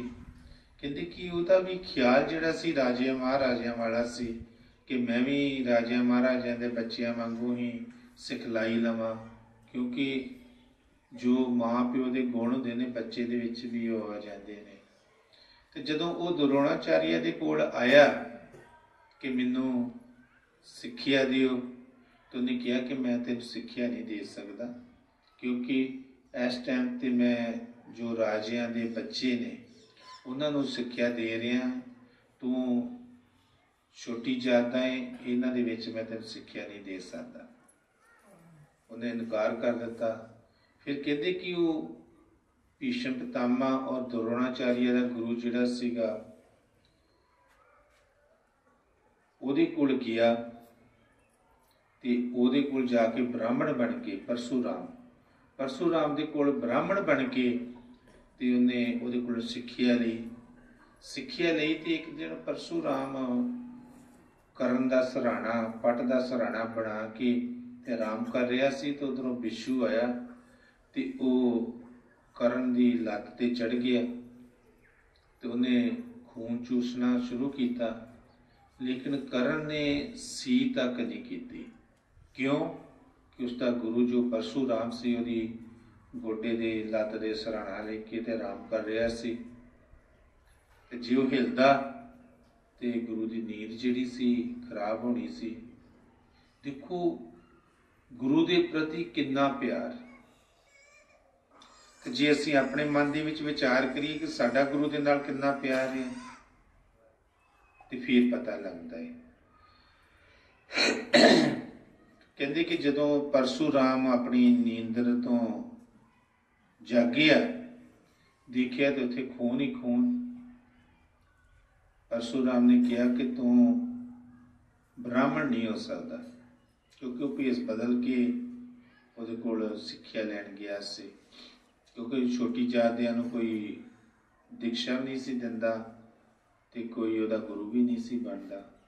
ਬਹੁਤ ਜ਼ਿਆਦਾ ਇਹ ਉਸ ਟਾਈਮ ਤੇ ਪ੍ਰਥਾ ਚੱਲਦੀ ਸੀ ਕਿ ਛੋਟੀ ਜਾਤ ਦੇ ਬੰਦੇ ਨੂੰ ਕੋਈ ਬੰਦਾ ਵੀ ਨਹੀਂ ਸੀ ਸਮਝਦਾ। ਜਦੋਂ ਉਹਨੇ ਦੇਖਿਆ ਵੀ ਇੰਨਾ ਖੂਨ ਡੁੱਲ ਗਿਆ ਤੇ ਬਿਸ਼ੂ ਲੜਨ ਡਿਆ ਏ ਤੇ ਇਹ ਹਿੱਲਿਆ ਤੱਕ ਨਹੀਂ, ਤੇ ਬ੍ਰਾਹਮਣ ਤਾਂ ਨਹੀਂ ਇੰਨੀ ਪਾਵਰ ਦਾ ਮਾਲਕ ਹੋ ਸਕਦਾ। ਕਹਿੰਦੇ ਤੂੰ ਜ਼ਰੂਰ ਛਤਰੀ ਹੈ। ਤੇ ਉਹਨੇ ਕਿਹਾ ਕਿ ਤੂੰ ਮੈਨੂੰ ਅਸਲੀ ਦੱਸ ਕਿ ਤੂੰ ਹੈ ਕੌਣ ਹੈ। ਫਿਰ ਉਹਨੇ ਦੱਸਿਆ ਮੈਂ ਸੂਰ ਪੁੱਤਰ ਹੈ। ਫਿਰ ਕਹਿੰਦੇ ਉਹਨੇ ਹੀ ਪਰਸ਼ੂਰਾਮ ਨੇ ਸਿੱਖਿਆ ਵੀ ਦਿੱਤੀ, ਪਰ ਫਿਰ ਸ਼ਰਾਪ ਵੀ ਦੇ ਦਿੱਤਾ ਕਿ ਤੂੰ ਧੋਖੇ ਦੇ ਨਾਲ ਮੇਰੇ ਕੋਲੋਂ ਸਿੱਖਿਆ ਲਈ ਹੈ, ਤੇ ਜਦੋਂ ਤੇਰੇ ਤੇ ਉਹ ਸਮਾਂ ਆਏਗਾ ਜਦੋਂ ਤੈਨੂੰ ਬਹੁਤ ਜ਼ਰੂਰਤ ਹੋਏਗੀ ਤੇ ਤੂੰ ਉਹ ਚੀਜ਼ ਤੋਂ, ਇਹ ਸਿੱਖਿਆ ਤੋਂ ਵਾਂਝਾ ਹੋ ਜਾਵੇਗਾ। ਤੇ ਕਹਿੰਦੇ ਜਦੋਂ ਅਰਜਨ ਤੀਰ ਚਲਾਉਂਦਾ ਸੀ ਤੇ ਲਾਸਟ ਟਾਈਮ ਹੋਇਆ ਤੇ ਉਹਦਾ ਰੱਥ ਜਿਹੜਾ ਸੀ ਉਹ ਜ਼ਮੀਨ ਦੇ ਵਿੱਚ ਧੱਸ ਗਿਆ ਸੀ। ਤੇ ਉਹਨਾਂ ਨੇ ਫਿਰ ਪਾਂਡਵਾਂ ਨੇ ਕਰਨ ਨੂੰ ਮਾਰ ਦਿੱਤਾ। ਸੋ ਇਹ ਹੈ ਕਿ ਸਾਨੂੰ ਇਹ ਵੀ ਨਹੀਂ ਪਤਾ ਕਿ ਅਸੀਂ ਕਰ ਕੀ ਰਹੇ ਹਾਂ। ਅਸੀਂ ਧੋਖੇ ਦੇ ਨਾਲ ਵੀ ਕੰਮ ਕਰਵਾ ਲੈਂਦੇ ਹਾਂ, ਲੇਕਿਨ ਉਸ ਦੀ ਸਾਨੂੰ ਜੋ ਮੁਆਵਜ਼ਾ ਹੈ ਉਹ ਜ਼ਰੂਰ ਭੁਗਤਣਾ ਪੈਂਦਾ ਹੈ। ਜਿਸ ਤਰ੍ਹਾਂ ਕਰਨ ਨੇ ਭੇਸ ਬਦਲ ਕੇ ਬ੍ਰਾਹਮਣ ਦਾ ਸਿੱਖਿਆ ਲਈ ਆਪਣੇ ਮੁਰਸ਼ਿਦ ਤੋਂ ਝੂਠ ਬੋਲਿਆ, ਪਰ ਉਸ ਸਿੱਖਿਆ ਦਾ ਉਹਨੂੰ ਕੋਈ ਫਿਰ ਫਾਇਦਾ ਵੀ ਨਹੀਂ ਮਿਲਿਆ। ਉਸ ਨੂੰ ਇਸ ਦੁਨੀਆ ਤੋਂ ਕੂਚ ਕਰਨਾ ਹੀ ਪਿਆ। ਇਸ ਕਰਕੇ ਅਸੀਂ ਜੋ ਵੀ ਕਰਦੇ ਹਾਂ ਸਾਨੂੰ ਉਸ ਦਾ ਲੇਖਾ ਜੋਖਾ ਜਿਹੜਾ ਹੈ ਅਵੱਸ਼ ਭੋਗਣਾ ਪੈਂਦਾ ਹੈ। ਚਾਹੇ ਅਸੀਂ ਚੰਗਾ ਕੰਮ ਕਰਦੇ ਹਾਂ, ਚਾਹੇ ਅਸੀਂ ਹੀਰਾ ਫੇਰੀ ਦੇ ਨਾਲ ਬੁਰਾ ਕੰਮ ਕਰਦੇ ਹਾਂ। ਸੋ ਇਹ ਹੈ ਕਿ ਜੋ ਸਾਨੂੰ ਸੰਤ ਮਹਾਂਪੁਰਖ ਸਮਝਾਉਂਦੇ ਨੇ, ਨਾਮਦਾਨ ਦੀ ਦੀਕਸ਼ਾ ਦਿੰਦੇ ਨੇ, ਸਾਨੂੰ ਉਹਦੀ ਕਮਾਈ ਕਰਕੇ ਆਪਣੇ ਸਦਕ ਨੂੰ, ਆਪਣੇ ਪਰਮਾਤਮਾ ਨੂੰ ਆਪਣੇ ਅੰਦਰ ਪ੍ਰਗਟ ਕਰਨਾ ਚਾਹੀਦਾ ਹੈ।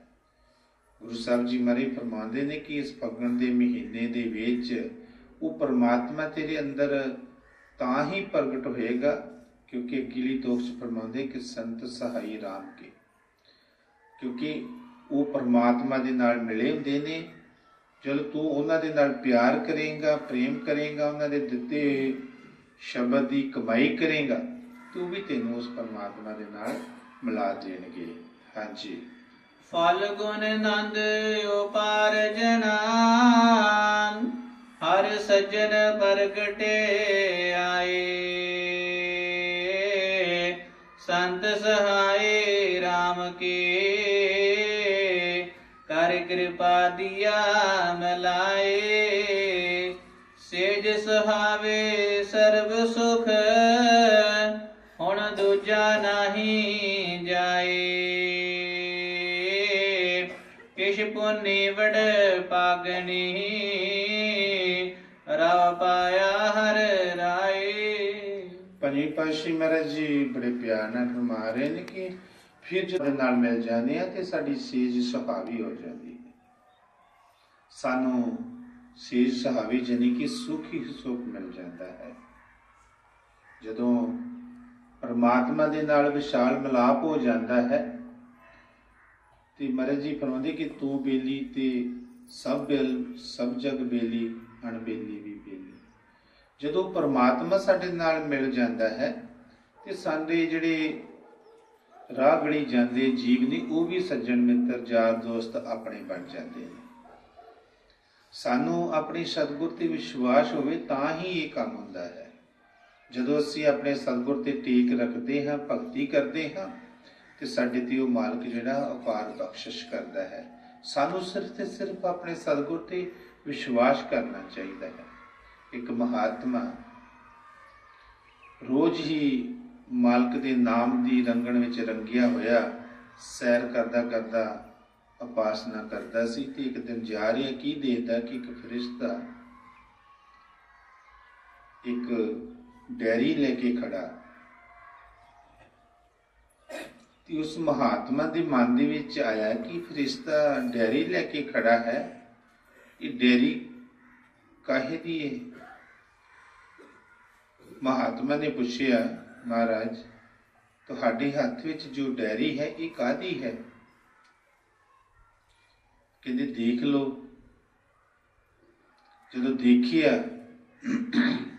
ਤਾਂ ਉਸ ਮਹਾਤਮਾ ਦਾ ਨਹੀਂ ਸੀ ਨਾਂ, ਹੋਰ ਸਾਰੇ ਨਾਂ ਸਨ। ਤੇ ਪੁੱਛਿਆ ਵੀ ਡੈਰੀ ਕਾਹਦੀ? ਉਹਨੇ ਕਿਹਾ ਕਿ ਇਹ ਡੈਰੀ ਉਹ ਹੈ ਜਿਹੜੇ ਪਰਮਾਤਮਾ ਨੂੰ ਯਾਦ ਕਰਦੇ ਨੇ। ਇਸ ਡੈਰੀ ਦੇ ਵਿੱਚ ਉਹਨਾਂ ਦੇ ਨਾਂ ਦਰਜ ਨੇ। ਮਨ 'ਚ ਖਾਜ ਜਾਗੀ ਕਿ ਸ਼ਾਇਦ ਮੇਰਾ ਵੀ ਨਾਂ ਹੋਵੇ। ਮਹਾਤਮਾ ਨੇ ਦੇਖਿਆ ਕਿ ਉਹਦੇ 'ਚ ਉਹਦਾ ਨਾਂ ਨਹੀਂ। ਤੁਸੀਂ ਆਪਣੇ ਅੰਦਰ ਸਾਰੇ ਵਿਚਾਰ ਕਰੋ ਕਿ ਜੇ ਸਾਨੂੰ ਇਸ ਗੱਲ ਦਾ ਪਤਾ ਲੱਗੇ ਕਿ ਉਹ ਡੈਰੀ ਹੈ ਜਿਹਦੇ ਵਿੱਚ ਜਿਹੜੇ ਸਤਿਗੁਰ ਨੂੰ ਯਾਦ ਕਰਦੇ ਨੇ ਜਾਂ ਸਤਿਗੁਰ ਦਾ ਨਾਲ ਪਿਆਰ ਹੈ, ਤੇ ਸਾਡਾ ਉਸ ਡੈਰੀ ਦੇ ਵਿੱਚ ਨਾਂ ਨਾ ਹੋਵੇ ਤੇ ਅਸੀਂ ਕੀ ਸੋਚਾਂਗੇ? ਸਾਡੇ ਮਨ 'ਚ ਤਾਂ ਉਸ ਵੇਲੇ ਆਏਗਾ ਕਿ ਅਸੀਂ ਰੋਜ਼ ਨਾਂ ਲੈਂਦੇ, ਸਾਡਾ ਡੈਰੀ 'ਚ ਨਾਂ ਨਹੀਂ, ਤੇ ਜੇ ਹੁਣ ਨਹੀਂ ਨਾਂ ਆਇਆ ਤਾਂ ਗਾਂ ਵੀ ਕੀਮਤਾ ਹੋਣਾ ਕਿ ਨਹੀਂ ਹੋਣਾ, ਚੁੱਪ ਕਰਕੇ ਤਾਂ ਆਪਣਾ ਕੰਮ ਕਰੋ। ਕਈ ਤਰ੍ਹਾਂ ਦੇ ਸਾਡੇ ਮਨ 'ਚ ਵਿਚਾਰ ਜਾਂ ਫੁਰਨੇ ਆਉਣਗੇ, ਲੇਕਿਨ ਉਹ ਮਹਾਤਮਾ ਦੇ ਮਨ 'ਚ ਇਹ ਹੈ ਕਿ ਇਹ ਜਿਹੜੇ ਸਤਿਗੁਰ ਨੂੰ ਜ਼ਿਆਦਾ ਯਾਦ ਕਰਦੇ ਨੇ, ਇਹਦੇ ਵਿੱਚ ਉਹਨਾਂ ਦੇ ਨਾਮ ਮੈਂ ਵੀ ਹੋਰ ਜ਼ਿਆਦਾ ਯਾਦ ਕਰਾਂਗਾ ਤਾਂ ਜੋ ਸ਼ਾਇਦ ਮੇਰਾ ਵੀ ਇਸ ਡੈਰੀ ਦੇ ਵਿੱਚ ਨਾਂ ਦਰਜ ਹੋ ਜਾਵੇ। ਇਹੀ ਸੋਚ ਦੇ ਵਿੱਚ ਉਸ ਪਰਮਾਤਮਾ ਦੀ ਨਾਮ ਦੀ ਰੰਗਣ ਦੇ ਵਿੱਚ ਰੰਗਿਆ ਹੋਇਆ ਅੱਲਾ ਅੱਲਾ ਨਾਮ ਜਪਦਾ ਹੋਇਆ ਚਲਾ ਗਿਆ। ਅਗਲੇ ਦਿਨ ਫਿਰ ਜਦ ਉੱਥੋਂ ਦੀ ਗੁਜ਼ਰ ਲੱਗਾ, ਨਾਮ ਦੀ ਰੰਗਣ ਵਿੱਚ ਰੰਗਿਆ, ਤੇ ਫਿਰ ਦੇਖਦਾ ਕਿ ਉਸ ਫਰਿਸ਼ਤਾ ਫਿਰ ਖੜਾ ਹੈ। तो उस फरिश्ते की जो डैरी है उसका रंग चेंज है। मन च ख्याल आया कल रंग होर सी, अज हो रहा है, डैरी हो रहा। पुछिए भी अज कादी डैरी लेके खलोता है। जदों महात्मा ने फरिश्ते ने पूछिया कि अज कास दी है डैरी तुहाडे हथ विच, कहंदे कि मेरे हाथ विच जो अज डैरी है ये वो डैरी है जिन्होंने परमात्मा आप याद करता है। तो महात्मा कहन लग्या महाराज परमात्मा के घर भी दोहरी नीति चलती है भी एक तो वो जिहड़े याद करते ने उन्हां दी कापी, एक वो कापी जिन्होंने परमात्मा याद करता है। कहते हाँ, कहते जिन्होंने सतगुर याद करता है अज डैरी जो है वो है। कहते अज नहीं देखोगे, कहते अं याद करते वो तो साडा नाम नहीं, तो सतगुर सानू कित्थों याद कर लगा है। कहते देखो तो सही, जब डैरी देखी तो पहले नंबर ते ही उस महात्मा का नाम, विराग दे विच रोण लग पिया, सतगुर दे अगे हाड़े करन लग पिया कि हे परमात्मा है वाहिगुरु जी, कल मेरा मन दे विच रता जिन्ना फुरना आ जांदा कि इन्नी देर हो गई ही सतगुर नूं याद करते तो साडा ना ही नहीं है, तो अगे पता नहीं आउणा कि नहीं आउणा। जे मेरे मन च ये फुरना आ जांदा ते अज इस डैरी दे विच पहले नंबर ते मेरा नाम भी ना आउंदा। सो ये है कि असी सतगुर ते किंतु परंतु कर लग पैंदे हां। सानू ये नहीं पता कि सतगुर सानू किन्ना चाहुंदा है, सतगुर साडे ते किन्नी किरपा करदा है। ਅਸੀਂ ਇਹ ਸਭ ਭੁੱਲ ਜਾਂਦੇ ਹਾਂ ਔਰ ਮਨ ਦੇ ਦਾਇਰੇ ਦੇ ਵਿੱਚ ਆਣ ਕੇ ਜੋ ਸਾਡਾ ਮਨ ਕਹਿੰਦਾ ਅਸੀਂ ਉਹ ਕਰਨ ਲੱਗ ਪੈਂਦੇ ਹਾਂ। ਸਤਿਗੁਰ ਤੇ ਵੀ ਕਿੰਤੂ ਪਰੰਤੂ ਕਰਨ ਲੱਗ ਪੈਂਦੇ ਹਾਂ। ਫਿਰ ਅਸੀਂ ਮਹਾਰਾਜ ਜੀ ਫਰਮਾਉਂਦੇ ਨਿੰਦਿਆ ਜਗ ਮਾਹੀ ਪਾਪੀ ਕੀ ਵੀ ਕਰਨੀ ਨਹੀਂ। ਸਾਨੂੰ ਤੇ ਕੋਈ ਜੀਵ ਕਰਮ ਮਾੜਾ ਕਰਦਾ ਤਾਂ ਉਹਦੀ ਵੀ ਨਿੰਦਿਆ ਨਹੀਂ ਕਰਨੀ ਚਾਹੀਦੀ। ਅਸੀਂ ਤੇ ਫਟਾਫਟ ਸਤਿਗੁਰ ਤੇ ਕਿੰਤੂ ਪਰੰਤੂ ਕਰਨ ਲੱਗ ਪੈਂਦੇ ਹਾਂ। ਸੰਤਾਂ ਮਹਾਂਪੁਰਖਾਂ ਦੇ ਬਚਨਾਂ ਦੇ ਵਿੱਚ ਰਾਜ ਹੁੰਦਾ ਹੈ। ਜਦੋਂ ਮਹਾਭਾਰਤ ਦਾ ਅੰਤ ਹੋਣ ਵਾਲਾ ਸੀ, ਆਪ ਸਭ ਨੇ ਵੀ ਦੇਖਿਆ ਹੋਏਗਾ, ਸੁਣਿਆ ਹੋਏਗਾ, ਤੇ ਧ੍ਰਿਤਰਾਸ਼ਟਰ ਦਾ 100 ਪੁੱਤਰ ਸੀ ਔਰ ਜੋ ਵੀ ਸੰਗੀ ਸਾਰਥੀ ਉਹਦੀ ਮਦਦ ਵਾਸਤੇ ਆਏ ਸੀਗੇ, ਜਿੰਨੇ ਵੀ ਰਾਜੇ ਮਹਾਰਾਜੇ, ਸਾਰਿਆਂ ਦਾ ਹੀ ਸੰਘਾਰ ਹੋ ਗਿਆ ਸੀ, ਮਾਰੇ ਗਏ ਸੀ ਤੇ ਇੱਕ ਦੁਰਯੋਧਨ ਰਹਿ ਗਿਆ ਸੀ। ਤੇ ਦੁਰਯੋਧਨ ਦੀ ਮਾਤਾ ਜਿਹੜੀ ਸੀ ਗੰਧਾਰ ਨਰੇਸ਼ ਦੀ ਪੁੱਤਰੀ ਗੰਧਾਰੀ ਜਿਹੜੀ ਸੀ, ਉਹਨੂੰ ਜਦੋਂ ਪਤਾ ਲੱਗਿਆ ਕਿ ਮੇਰਾ ਪਤੀ ਤੇ ਅੱਖਾਂ ਤੋਂ ਹੀਣ ਹੈ, ਤਾਂ ਉਹਨੇ ਉਸੇ ਵੇਲੇ ਹੀ ਆਪਣੀ ਅੱਖਾਂ ਤੇ ਪੱਟੀ ਬੰਨ੍ਹ ਲਈ ਸੀ ਕਿ ਮੇਰੇ ਪਤੀ ਨੂੰ ਕਿਤੇ ਇਹ ਕਦੇ ਗੁਜ਼ਰ ਨਾ ਹੋਵੇ ਕਿ ਇਹ ਸਭ ਕੁਝ ਦੇਖ ਸਕਦੀ ਹੈ ਤੇ ਮੈਂ ਅੱਖਾਂ ਤੋਂ ਹੀਣ ਆ ਤੇ ਉਹਦਾ ਕੋਈ ਬਦਨਾਮੀ ਹੋ ਜਾਵੇ ਜਾਂ ਮੇਰੇ ਕੋਲੋਂ ਨਿੰਦਿਆ ਹੋ ਜਾਵੇ ਜਾਂ ਉਹਨਾਂ ਦੇ ਖਿਲਾਫ ਕੋਈ ਵੀ ਲਫ਼ਜ਼ ਨਿਕਲ ਜੇ। ਇਸ ਕਰਕੇ ਜੇ ਮੇਰਾ ਪਤੀ ਨਹੀਂ ਦੇਖ ਸਕਦਾ ਇਸ ਦੁਨੀਆ ਨੂੰ ਤੇ ਮੈਂ ਵੀ ਨਹੀਂ ਦੇਖਣਾ ਹੈ। ਜੇ ਮੇਰੇ ਕਰਮਾਂ 'ਚ ਇੱਦਾਂ ਦਾ ਹੈ ਸੁੱਖ ਜਾਂ ਸੰਤਾਪ ਤੇ ਮੈਂ ਵੀ ਇਸੇ ਦੇ ਵਿੱਚ ਹੀ ਖੁਸ਼ ਹਾਂ। ਤੇ ਗੰਧਾਰੀ ਨੇ ਵੀ ਆਪਣੀ ਅੱਖਾਂ ਤੇ ਪੱਟੀ ਬੰਨ੍ਹ ਲਈ ਸੀ ਤੇ ਜਦੋਂ ਉਹਨੂੰ ਪਤਾ ਲੱਗਿਆ ਕਿ ਮੇਰਾ ਇਕੱਲਾ ਹੀ ਪੁੱਤਰ ਰਹਿ ਗਿਆ ਤੇ ਉਸਨੇ ਆਪਣੇ ਸ਼ਿਵਰ ਦੇ ਵਿੱਚ ਜਾਣੀ ਕਿ ਆਪਣੇ ਮਹਿਲਾਂ ਦੇ ਵਿੱਚ ਬੁਲਾਇਆ ਤੇ ਉਸ ਟਾਈਮ ਤੇ ਗੰਧਾਰੀ ਨੇ ਦੁਰਯੋਧਨ ਨੂੰ ਕਿਹਾ, ਪੁੱਤਰ ਮੈਂ ਸ਼ਿਵ ਭਗਤਣੀ ਹਾਂ, ਮੈਂ ਸ਼ਿਵ ਦੀ ਪੂਜਾ ਕਰਦੀ ਹਾਂ। ਜਦੋਂ ਤੋਂ ਮੇਰਾ ਕੌਰਵਾਂ ਦੇ ਨਾਲ ਸੰਬੰਧ ਜੁੜਿਆ ਹੈ ਉਦੋਂ ਤੋਂ ਲੈ ਕੇ ਮੈਂ ਦੁਨੀਆ ਨੂੰ ਨਹੀਂ ਦੇਖਿਆ। ਮੇਰਾ 100 ਪੁੱਤਰ ਵੀ ਹੋ ਗਿਆ ਹੈ, ਮੈਂ ਉਹਨਾਂ ਦਾ ਵੀ ਮੁੱਖ ਨਹੀਂ ਦੇਖਿਆ ਤੇ ਤੂੰ ਨਦੀ ਤੋਂ ਗੰਗਾ ਤੋਂ ਇਸ਼ਨਾਨ ਕਰਕੇ ਆ। ਇਸ ਤਰੀਕੇ ਦੇ ਨਾਲ ਆਉਣਾ ਜਿਸ ਤਰ੍ਹਾਂ ਬਾਲ ਅਵਸਥਾ ਦੇ ਵਿੱਚ ਜਨਮ ਲੈਣ ਵੇਲੇ ਬੱਚਾ ਜਿਹੜਾ ਮਾਂ ਦੀ ਗੋਦੀ ਵਿੱਚ ਹੁੰਦਾ ਹੈ। ਗੰਧਾਰੀ ਦੇ ਕਹਿਣ ਦਾ ਮਤਲਬ ਇਹ ਸੀ ਕਿ ਨਗਨ ਅਵਸਥਾ ਦੇ ਵਿੱਚ ਮਾਤਾ ਦਾ ਹੁਕਮ ਮੰਨ ਕੇ ਦੁਰਯੋਧਨ ਇਸ਼ਨਾਨ ਕਰਕੇ ਵਾਪਸ ਆ ਰਿਹਾ ਸੀ। ਕ੍ਰਿਸ਼ਨ ਮਾਰੀ ਨੂੰ ਪਤਾ ਸੀ ਕਿ ਕੀ ਹੋਣ ਵਾਲਾ ਹੈ। ਕ੍ਰਿਸ਼ਨ ਮਾਰੀ ਨੇ ਜਦੋਂ ਦੇਖਿਆ ਦੁਰਯੋਧਨ ਨੂੰ, ਉਹਨੂੰ ਕਿਹਾ ਵੀ ਦੁਰਯੋਧਨ ਤੂੰ ਕਿੱਥੋਂ ਆਇਆ ਹੈ? ਉਹਨੂੰ ਦੱਸਿਆ ਮੈਂ ਏਦਾਂ ਇਸ਼ਨਾਨ ਕਰਕੇ ਆਇਆ ਹੈ, ਮਾਤਾ ਸ਼੍ਰੀ ਦਾ ਹੁਕਮ ਹੈ ਕਿ ਇਸ ਤਰ੍ਹਾਂ। ਕਹਿੰਦੀ ਕਿ ਬਾਲ ਅਵਸਥਾ ਦੀ ਗੱਲ ਹੋ ਰਿਹਾ, ਹੁਣ ਤੇ ਤੂੰ ਯੁਵਾ ਹੋਇਆ ਹੈ, ਜਵਾਨ ਹੈ, ਇਸ ਹਾਲਾਤ ਦੇ ਵਿੱਚ ਤੂੰ ਮਾਤਾ ਦੇ ਸਾਹਮਣੇ ਕਿਸ ਤਰ੍ਹਾਂ ਜਾ ਸਕਦਾ ਹੈ? ਇਹ ਮਾਤਾ ਦਾ ਹੁਕਮ ਹੈ ਕਿ ਕੋਈ ਵਸਤਰ ਨਹੀਂ ਪਾਉਣਾ। ਕਹਿੰਦੇ ਤੂੰ ਇਸ ਤਰ੍ਹਾਂ ਕਰ, ਆ ਜੋ ਕੇਲੇ ਨੇ ਇਹਨਾਂ ਦੇ ਜਿਹੜੇ ਪੱਤੇ ਹੁੰਦੇ ਨੇ ਇਹਨਾਂ ਨੂੰ ਤੂੰ ਆਪਣੇ ਆਲੇ ਦੁਆਲੇ ਲਪੇਟ ਲੈ, ਮਾਤਾ ਦਾ ਬਚਨ ਵੀ ਪੂਰਾ ਹੋ ਜਾਏਗਾ ਤੇ ਤੂੰ ਵੀ ਨਗਨ ਅਵਸਥਾ ਤੋਂ ਬਚ ਜਾਏਗਾ। ਦੁਰਯੋਧਨ ਨੇ ਕੇਲਿਆਂ ਦੇ ਪੱਤਿਆਂ ਨੂੰ ਲੈ ਕੇ ਆਪਣੇ ਨਗੇਜ਼ ਨੂੰ ਢੱਕ ਲਿਆ।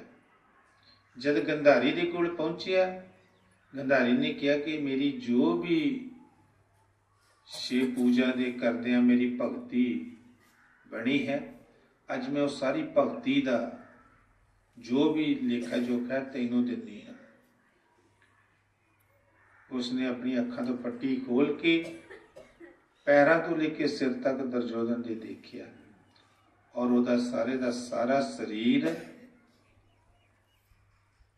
ਪੱਥਰ ਦਾ ਬਣਾ ਦਿੱਤਾ।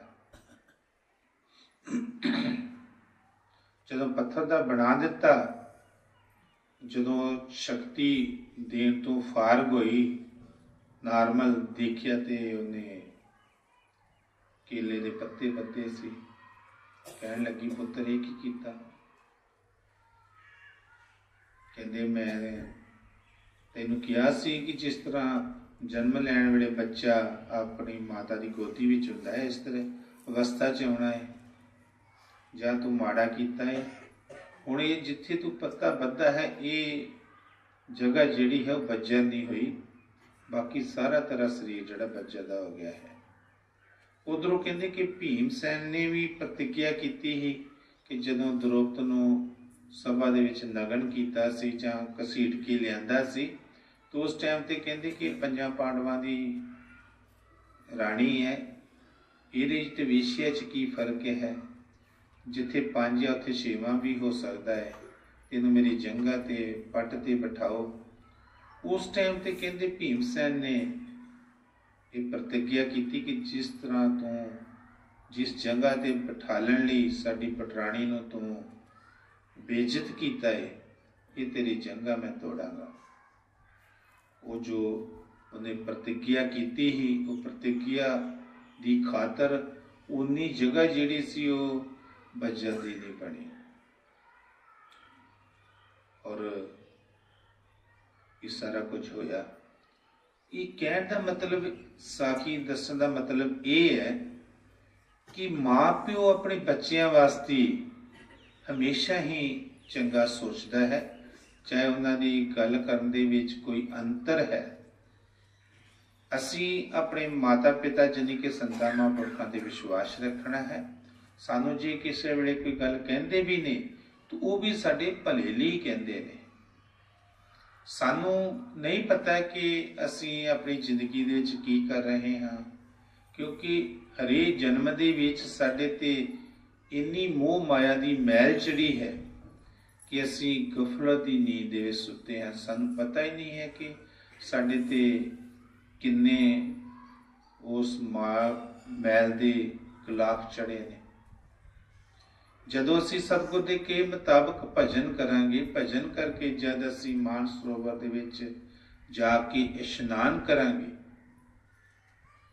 उन्नी देर तक इशनान करन तो पहला सानू ये माया दे जो गुलाब ने मैल दे ये चढ़े रहंदे ने। जदों जीव मान सरोवर च जाके इशनान करता है और उत्थे जाके इशनान करन तो उपरंत इहदी जन्म जन्मांतर की जिहड़ी मैल है उतर जाती है और इसनू पता लग जाता है कि मैं किहड़ी हस्ती दा मालक हाँ। उस टाइम ते उस रूह की 12 सूरजां की रोशनी हो जाती है, जबकि सानू एक टटैणे की रोशनी जिन्ना भी नहीं पता कि साडी आत्मा की कितनी पावर है, कितनी शक्ति है। महाराज जी समझाते होंदे सन कि गैस नूं जगा के उहदे उत्ते टाट जां तप्पड़ पाई जाओ तो उहदा जिहड़ा हनेरा है वो रोशनी है वो दूर हुंदी जाएगी। जदों असी फिर उस रोशनी नूं लभना चाहुंदे हां ते असी उस जो टाट जां गुलाब पाए ने उन्हां नूं वारी वारी उतारांगे तो वो रोशनी शेली जिहड़ी है वो फिर बरकरार हो जाएगी। जे असी उहदे ते होर टाट पाई जावांगे तो रोशनी सानू नहीं दिखाई देगी।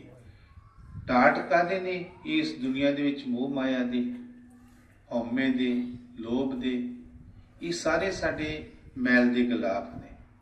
जिवें जिवें साडे अंदर ईगो आई जाएगी, हंकार आई जाएगा, मान आई जाएगा, साडी आत्मा दे उत्ते वो मैल जिहड़ी चढ़दी रहेगी। सानू कोई पता नहीं लगेगा कि साडे अंदर की शक्ति है, की पावर है। जिहड़े बच्चे ने पढ़दे उन्हां नूं की पता है, जिहड़े ने डिग्रियां कीतियां वो सब कुछ सवाल भी कढ लैंदे ते काम भी कर लैंदे ने। इस तरह जो असी भजन करांगे, भजन करके अपने 10वें द्वार तो उपर मान सरोवर दे विच तारी लावांगे, इशनान करांगे, उस टाइम ते साडा जिहड़ा है वो जन्म जमांतर की मैल लथ जाएगी और साडी रूह जिहड़ी वो साफ कोमल ते साफ हो जाएगी। फिर साडे अंदर 12 सूरजां की रोशनी आ जाएगी। ਜਿੰਨੀ ਦੇਰ ਤੱਕ ਅਸੀਂ ਉੱਥੋਂ ਤੱਕ ਨਹੀਂ ਪਹੁੰਚਦੇ ਉਨੀ ਦੇਰ ਤੱਕ ਸਾਡੇ ਸੱਜੇ ਕੀ ਹੋ ਰਿਹਾ, ਖੱਬੇ ਕੀ ਹੋ ਰਿਹਾ, ਅੱਗੇ ਜਾਂ ਪਿੱਛੇ ਕੀ ਹੋ ਰਿਹਾ ਹੈ, ਸਾਨੂੰ ਕੋਈ ਸਮਝ ਨਹੀਂ ਲੱਗੇਗੀ। ਇਸ ਆਤਮਾ ਦੇ ਵਿੱਚ ਇੰਨੀ ਸ਼ਕਤੀ, ਇੰਨੀ ਭਗਤੀ ਹੈ ਕਿ ਅਸੀਂ ਇਸ ਨੂੰ ਉਹ ਮਾਇਆ ਦੀ ਕਫਲਤ ਦੇ ਜੋ ਡਾਟ ਨੇ ਉਹਨਾਂ ਦੇ ਵਿੱਚ ਲਪੇਟਿਆ ਹੋਇਆ ਹੈ। ਔਰ ਮਨ ਜਿਹੜਾ ਹੈ ਸਾਡਾ ਮਾਲਕ ਬਣਿਆ ਹੈ। ਜੋ ਸਾਡਾ ਮਨ ਸਾਨੂੰ ਕਹਿੰਦਾ ਹੈ ਅਸੀਂ ਉਹੀ ਕਰਦੇ ਹਾਂ। ਇਸ ਕਰਕੇ ਜਦੋਂ ਮਹਾਰਾਜ ਜੀ ਫਰਮਾਉਂਦੇ ਕਿ ਅਸੀਂ ਭਗਤੀ ਕਰਾਂਗੇ, ਨਾਮ ਜਪਾਂਗੇ, ਪਰਮਾਤਮਾ ਨੂੰ ਆਪਣੇ ਅੰਦਰ ਪਾ ਲਵਾਂਗੇ, ਸਾਡੀ ਜਿਹੜੀ ਸੇਜ ਹੈ ਸਾਡੀ ਉਹ ਸੁਹਾਵੀ ਔਰ ਸੁੱਖਾਂ ਦੀ ਆ ਜਾਏਗੀ, ਸੋਹਣੀ ਸੇਜ ਬਣ ਜਾਏਗੀ। ਜੋ ਗੁਰੂ ਮਹਾਰਾਜ ਜੀ ਆਪਣੀ ਪਵਿੱਤਰ ਬਾਣੀ 'ਚ ਫਰਮਾ ਰਹੇ ਨੇ, ਠੀਕ ਫਰਮਾ ਰਹੇ ਨੇ। ਹਾਂਜੀ, ਸੇਜ ਸੁਹਾਵੇ ਸਰਬ ਸੁਖ, ਹੁਣ ਦੂਜਾ ਨਹੀਂ ਜਾਏ। ਕਿਛ ਪੁੰਨੀ ਵਡ ਪਾਗਨੀ, ਰਾਬਾਇਆ ਹਰ ਰਾਏ। ਮਿਲ ਸਹੀਏ ਮੰਗਲ ਗਾਵਈ, ਗੀਤ ਗੋਵਿੰਦ ਅਲਾਏ। ਹਰ ਜਿਹਾ ਅਵਰ ਨਾ ਦਿਸਈ, ਕੋਈ ਦੂਜਾ ਲਵੈ ਨਾ ਲਾਏ। ਗੁਰੂ ਸਾਹਿਬ ਜੀ ਮਾਰੇ ਫਰਮਾ ਰਹੇ ਨੇ ਕਿ ਜਦੋਂ ਅਸੀਂ ਭਗਤੀ ਕਰਕੇ ਆਪਣੇ ਦੇਸ਼ ਜਾਂਦੇ ਹਾਂ ਤਾਂ ਉੱਥੇ ਜਾ ਕੇ ਸਾਨੂੰ ਹੋਸ਼ ਆਉਂਦੀ ਹੈ ਕਿ ਜਿਹੜਾ ਸਾਡੀ ਆਤਮਾ ਦਾ ਪਤੀ ਪਰਮਾਤਮਾ ਹੈ, ਇਹੋ ਜਿਹਾ ਤੇ ਕੋਈ ਹੋਰ ਹੋ ਹੀ ਨਹੀਂ ਸਕਦਾ। ਇਹ ਤੇ ਸਭ ਤੋਂ ਸਰਵਸ਼੍ਰੇਸ਼ਟ ਹੈ। ਉਸ ਟਾਈਮ ਤੇ ਰੂਹ ਜਿਹੜੀ ਹੈ ਉਹ ਪਰਮਾਤਮਾ ਦੇ ਗੁਣ ਗਾਉਂਦੀ ਹੈ ਕਿ ਹੇ ਪਰਮਾਤਮਾ, ਮੈਂ ਤਾਂ ਤੇਰੇ ਕੋਲੋਂ ਵਿਛੜ ਕੇ ਭੁੱਲ ਗਈ ਹਾਂ। ਮੈਨੂੰ ਤੇ ਪਤਾ ਹੀ ਨਹੀਂ ਸੀਗਾ ਕਿ ਮੇਰਾ ਐਡਾ ਵੱਡਾ ਪਤੀ ਪਰਮਾਤਮਾ ਹੈ। ਤੇਰੇ ਤੋਂ ਬਗੈਰ ਤੇ ਹੋਰ ਕੋਈ ਦੁਨੀਆ ਦੇ ਵਿੱਚ ਕੋਈ ਹੋਰ ਥਾਂ ਹੀ ਨਹੀਂ ਹੈ। ਤੂੰ ਹੀ ਮੇਰਾ ਸਾਰਾ ਕੁਝ ਹੈ। ਇਸ ਕਰਕੇ ਜਦੋਂ ਅਸੀਂ ਭਜਨ ਕਰਦੇ ਹਾਂ ਤੇ ਫੇਰ ਹੀ ਸਾਨੂੰ ਸਾਰਾ ਕੁਝ ਮਿਲਦਾ ਹੈ। ਕਰਨੀ ਤੋਂ ਬਗੈਰ ਕੁਝ ਨਹੀਂ ਹੁੰਦਾ। ਇਹ ਮਾਰਗ ਮਹਾਰਾਜ ਫਰਮਾਉਂਦੇ, ਕਰਨੀ ਦਾ ਹੈ, ਕਥਨੀ ਦਾ ਨਹੀਂ। ਗੁਰੂ ਸਾਹਿਬ ਜੀ ਮਹਾਰਾਜ ਫਰਮਾਉਂਦੇ, ਗੱਲਾਂ ਕਰਨ ਚੰਗੇਰੀਆਂ, ਅਚਾਰੀ ਬੁਰੀਆਂ, ਰੀਸਾਂ ਕਰਨ ਤਿੰਨਾਂ ਦੀਆਂ ਜੋ ਸੇਵਨ ਦਰ ਖੜੀਆਂ। ਅਸੀਂ ਜੀਵ ਗੱਲਾਂ ਬਹੁਤ ਉੱਚੀਆਂ ਸੁੱਚੀਆਂ ਚੰਗੀਆਂ ਕਰ ਲੈਂਦੇ ਹਾਂ, ਪਰ ਆਚਾਰ ਸਾਡੇ ਬਹੁਤ ਮਾੜੇ ਨੇ। 24 ਘੰਟੇ ਹੇਰਾ ਫੇਰੀ, ਚੋਰ ਬਜ਼ਾਰੀ, ਧੋਖਾ ਧੜੀ ਕਰਦੇ ਹਾਂ। ਲੇਕਿਨ ਗੱਲਾਂ ਬਾਤਾਂ ਦੇ ਨਾਲ ਅਸੀਂ ਭਾਰ ਢਾ ਦਿੰਦੇ ਹਾਂ ਕਿ ਸਾਡੇ ਤੋਂ ਤੇ ਉੱਤੋਂ ਜਾਂ ਸਰਵਸ਼੍ਰੇਸ਼ਟ ਕੋਈ ਹੋਰ ਹੈ ਹੀ ਨਹੀਂ ਹੈ। ਇਸ ਕਰਕੇ ਮਹਾਰਾਜ ਫਰਮਾਉਂਦੇ ਕਿ ਜਦੋਂ ਅਸੀਂ ਪਰਮਾਤਮਾ ਦੀ ਭਗਤੀ ਕਰਾਂਗੇ, ਸਾਨੂੰ ਪਤੀ ਪਰਮੇਸ਼ਰ ਪਰਮਾਤਮਾ ਮਿਲ ਜਾਏਗਾ। ਫਿਰ ਉਹਦੇ ਤੋਂ ਬਗੈਰ ਕੋਈ ਹੋਰ ਦੂਜੀ ਜਗ੍ਹਾ ਹੀ ਨਹੀਂ ਹੈ। ਫਿਰ ਆਤਮਾ ਨੂੰ ਪਤਾ ਲੱਗਦਾ ਹੈ ਕਿ ਜਿਹੜਾ ਮੇਰਾ ਪਤੀ ਪਰਮਾਤਮਾ ਹੈ ਸਭ ਤੋਂ ਸਰਵਸ਼੍ਰੇਸ਼ਟ ਹੈ। ਇਹਦੇ ਤੋਂ ਬਗੈਰ ਕੋਈ ਹੋਰ ਉੱਚਾ ਸੁੱਚਾ ਹੈ ਹੀ ਨਹੀਂ। ਗੁਰੂ ਮਹਾਰਾਜ ਜੀ ਜੋ ਫਰਮਾ ਰਹੇ ਨੇ, ਠੀਕ ਫਰਮਾ ਰਹੇ ਨੇ। ਹਾਂਜੀ, ਮਿਲ ਸਹੀਏ ਮੰਗਲ ਗਾਵਈ, ਗੀਤ ਗੋਵਿੰਦ ਅਲਾਏ। ਹਰ ਜਿਹਾ ਅਵਰ ਨਾ ਦਿਸਈ, ਕੋਈ ਦੂਜਾ ਲਵੈ ਨਾ ਲਾਏ। ਜਿਸ ਤਰ੍ਹਾਂ ਦੇਖੋ, ਕੋਈ ਵੀ ਜੀਵ ਬਾਹਰੋਂ ਸਾਡਾ ਕੋਈ ਸੰਗੀ ਸਾਰਥੀ ਆਉਂਦਾ ਹੈ ਤਾਂ ਉਹਦੇ ਪਿਆਰ ਦੇ ਵਿੱਚ ਅਸੀਂ ਉਹਨੂੰ ਅੱਗਿਓਂ ਲੈਣ ਜਾਂਦੇ ਹਾਂ। ਰਿਸ਼ਤੇਦਾਰ, ਭੈਣ ਭਰਾ ਸਾਰੇ ਹੀ ਇਕੱਠੇ ਹੋ ਕੇ ਜਾਂਦੇ ਹਾਂ, ਖੁਸ਼ੀ ਮਨਾਉਂਦੇ ਹਾਂ। ਇਸੇ ਤਰ੍ਹਾਂ ਮਹਾਰਾਜ ਫਰਮਾਉਂਦੇ ਕਿ ਜਦੋਂ ਸਾਡੀ ਆਤਮਾ ਇਸ ਲੋਕ ਨੂੰ, ਇਸ ਦੇਸ਼ ਨੂੰ ਛੱਡ ਕੇ ਆਪਣੇ ਸਤਲੋਕ ਯਾਨੀ ਕਿ ਸੱਚਖੰਡ ਦੇਸ਼ ਜਾਂਦੀ ਹੈ, ਤੇ ਜਿਹੜੀਆਂ ਉੱਥੇ ਦੀਆਂ ਰੂਹਾਂ ਨੇ ਉਹ ਵੀ ਹਰੀ ਦੇ ਮੰਗਲ ਗਾਉਂਦੀਆਂ ਨੇ, ਗੀਤ ਗਾਉਂਦੀਆਂ ਨੇ ਕਿ ਹੈ ਪ੍ਰਾਣੀ ਤੂੰ ਬੜੀ ਹੀ ਕਰਮਾਂ ਵਾਲੀ ਹੈ। ਰੂਹ ਨੂੰ ਕਹਿੰਦੇ ਨੇ ਕਿ ਤੂੰ ਬਹੁਤ ਕਰਮਾਂ ਵਾਲੀ ਹੈ, ਭਾਗਾਂ ਵਾਲੀ ਹੈ ਕਿ ਇਸ ਮਿਰਤ ਲੋਕ ਨੂੰ ਛੱਡ ਕੇ ਕਾਮ ਕ੍ਰੋਧ ਲੋਭ ਮੋਹ ਹੰਕਾਰ ਦੇ ਵਿੱਚ ਫਸ ਕੇ ਫਿਰ ਵੀ ਸਾਰਾ ਕੁਝ ਤੂੰ ਛੱਡ ਕੇ ਉਸ ਪਤੀ ਪਰਮਾਤਮਾ ਨੂੰ ਮਿਲੇ ਹੈ ਜਿਹਦੇ ਵਰਗਾ ਕੋਈ ਹੋਰ ਹੈ ਹੀ ਨਹੀਂ ਹੈ। ਇਸ ਖੁਸ਼ੀ ਦੇ ਵਿੱਚ ਆਣ ਕੇ ਉੱਥੇ ਪਰੀਆਂ ਜਿਹੜੀਆਂ ਨੇ ਮੰਗਲ ਗਾਉਂਦੀਆਂ ਨੇ, ਖੁਸ਼ੀ ਦੇ ਗੀਤ ਗਾਉਂਦੀਆਂ ਨੇ। ਹਾਂਜੀ। ਮਿਲ ਸਹੀਏ ਮੰਗਲ ਗਾਵਈ, ਗੀਤ ਗੋਵਿੰਦ ਹਲਾਏ। ਹਰ ਜਿਹਾ ਅਵਰ ਨਾ ਦਿਸਈ, ਕੋਈ ਦੂਜਾ ਲਵੈ ਨਾ ਲਾਏ। ਹਲਤ ਪਲਤ ਸਵਾਰੀਅਨ, ਨੇਚਰ ਦਿੱਤੀਅਨ ਜਾਏ। ਸੰਸਾਰ ਸਾਗਣ ਤੇ ਰਖਿਆਨ, ਬਹੁੜ ਨ ਜਨਮੈ ਤਾਈ। ਗੁਰੂ ਸਾਹਿਬ ਜੀ ਮਾਰੇ ਫਰਮਾਉਂਦੇ ਕਿ ਰੂਹ ਜਿਹੜੀ ਹੈ ਫਿਰ ਆਪਣੇ ਸਤਿਗੁਰ ਦਾ ਸ਼ੁਕਰਾਨਾ ਕਰਦੀ ਹੈ ਕਿ ਹੀ ਪਰਮਾਤਮਾ ਮੇਰਾ ਹਲਤ ਪਲਤ ਅੱਗਾ ਪਿੱਛਾ ਜਿਹੜਾ ਹੈ ਤੂੰ ਸਾਰਾ ਹੀ ਸਵਾਰ ਦਿੱਤਾ ਹੈ। ਤੇਰੇ ਜਿਹਾ ਕੋਈ ਹੋਰ ਹੋ ਹੀ ਨਹੀਂ ਸਕਦਾ।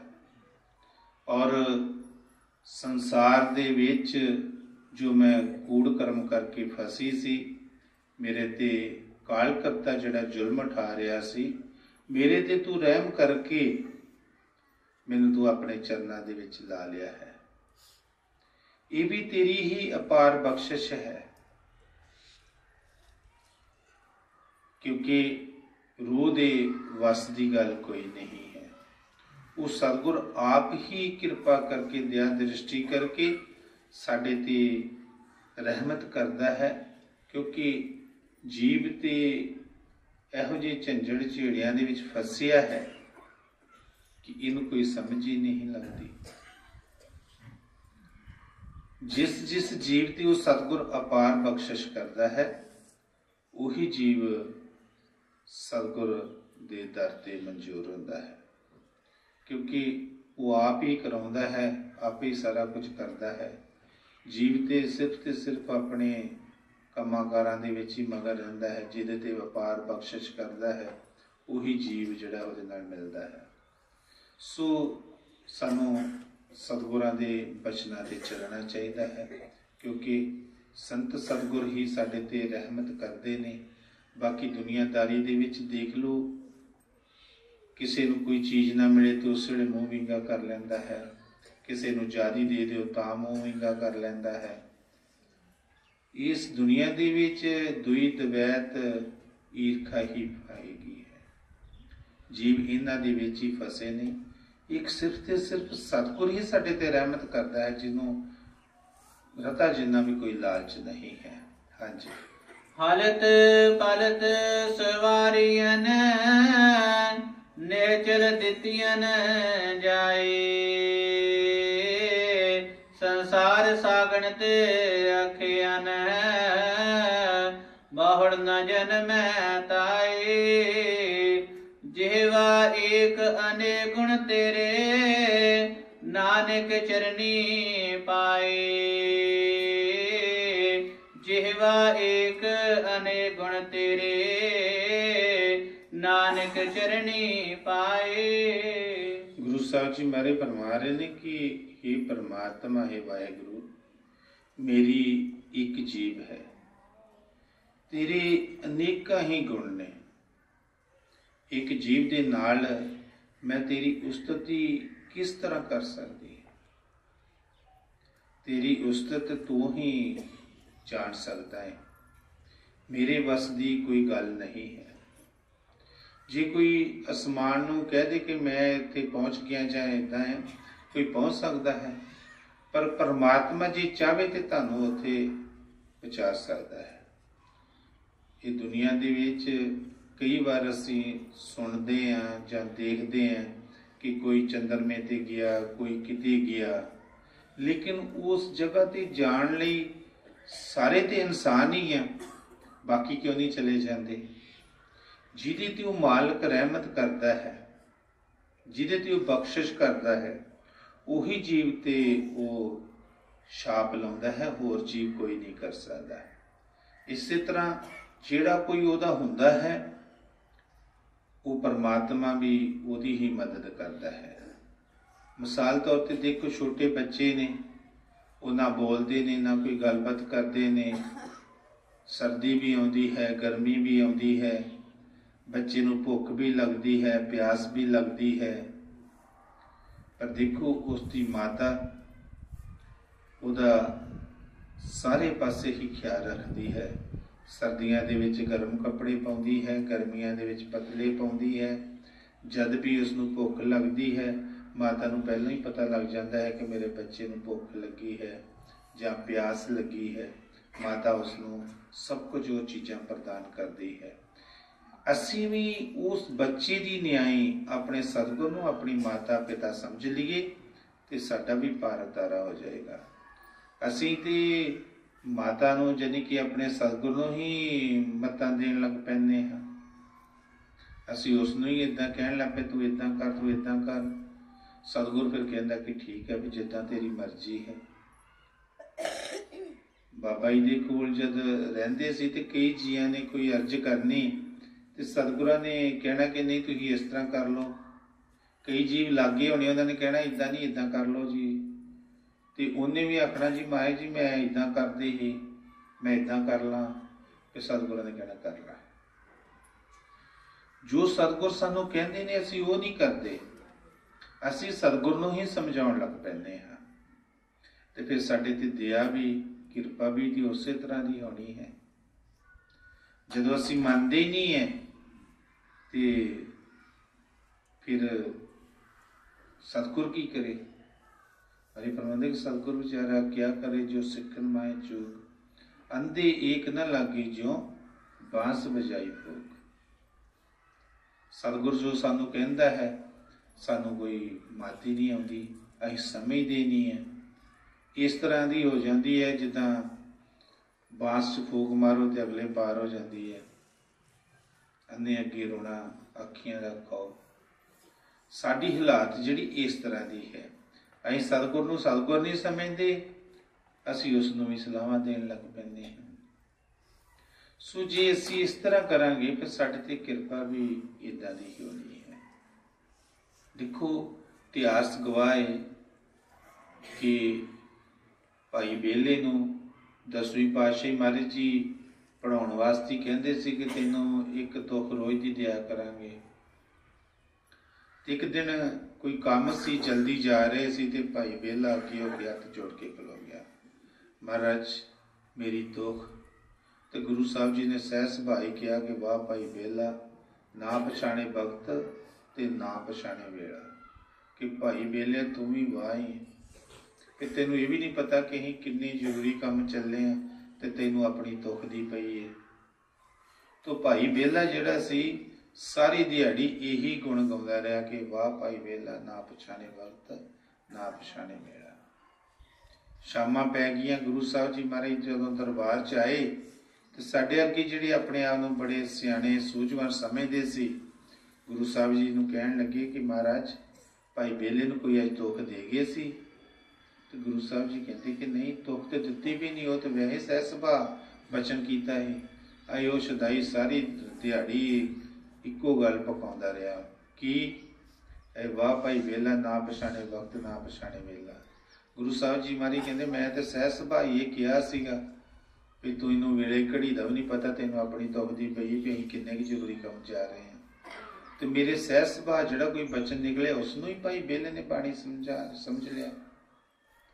ਤੇ ਉਹਨਾਂ ਦੇ ਅੰਦਰੋਂ ਵੀ ਖੁਸ਼ੀ ਚ ਆਣ ਕੇ ਇਹੀ ਆਵਾਜ਼ ਨਿਕਲੀ ਕਿ ਜਿਹਨੇ ਵੇਲਾ ਵਕਤ ਨਹੀਂ ਪਛਾਣਿਆ ਉਹ ਪਾਰ ਹੋ ਗਿਆ।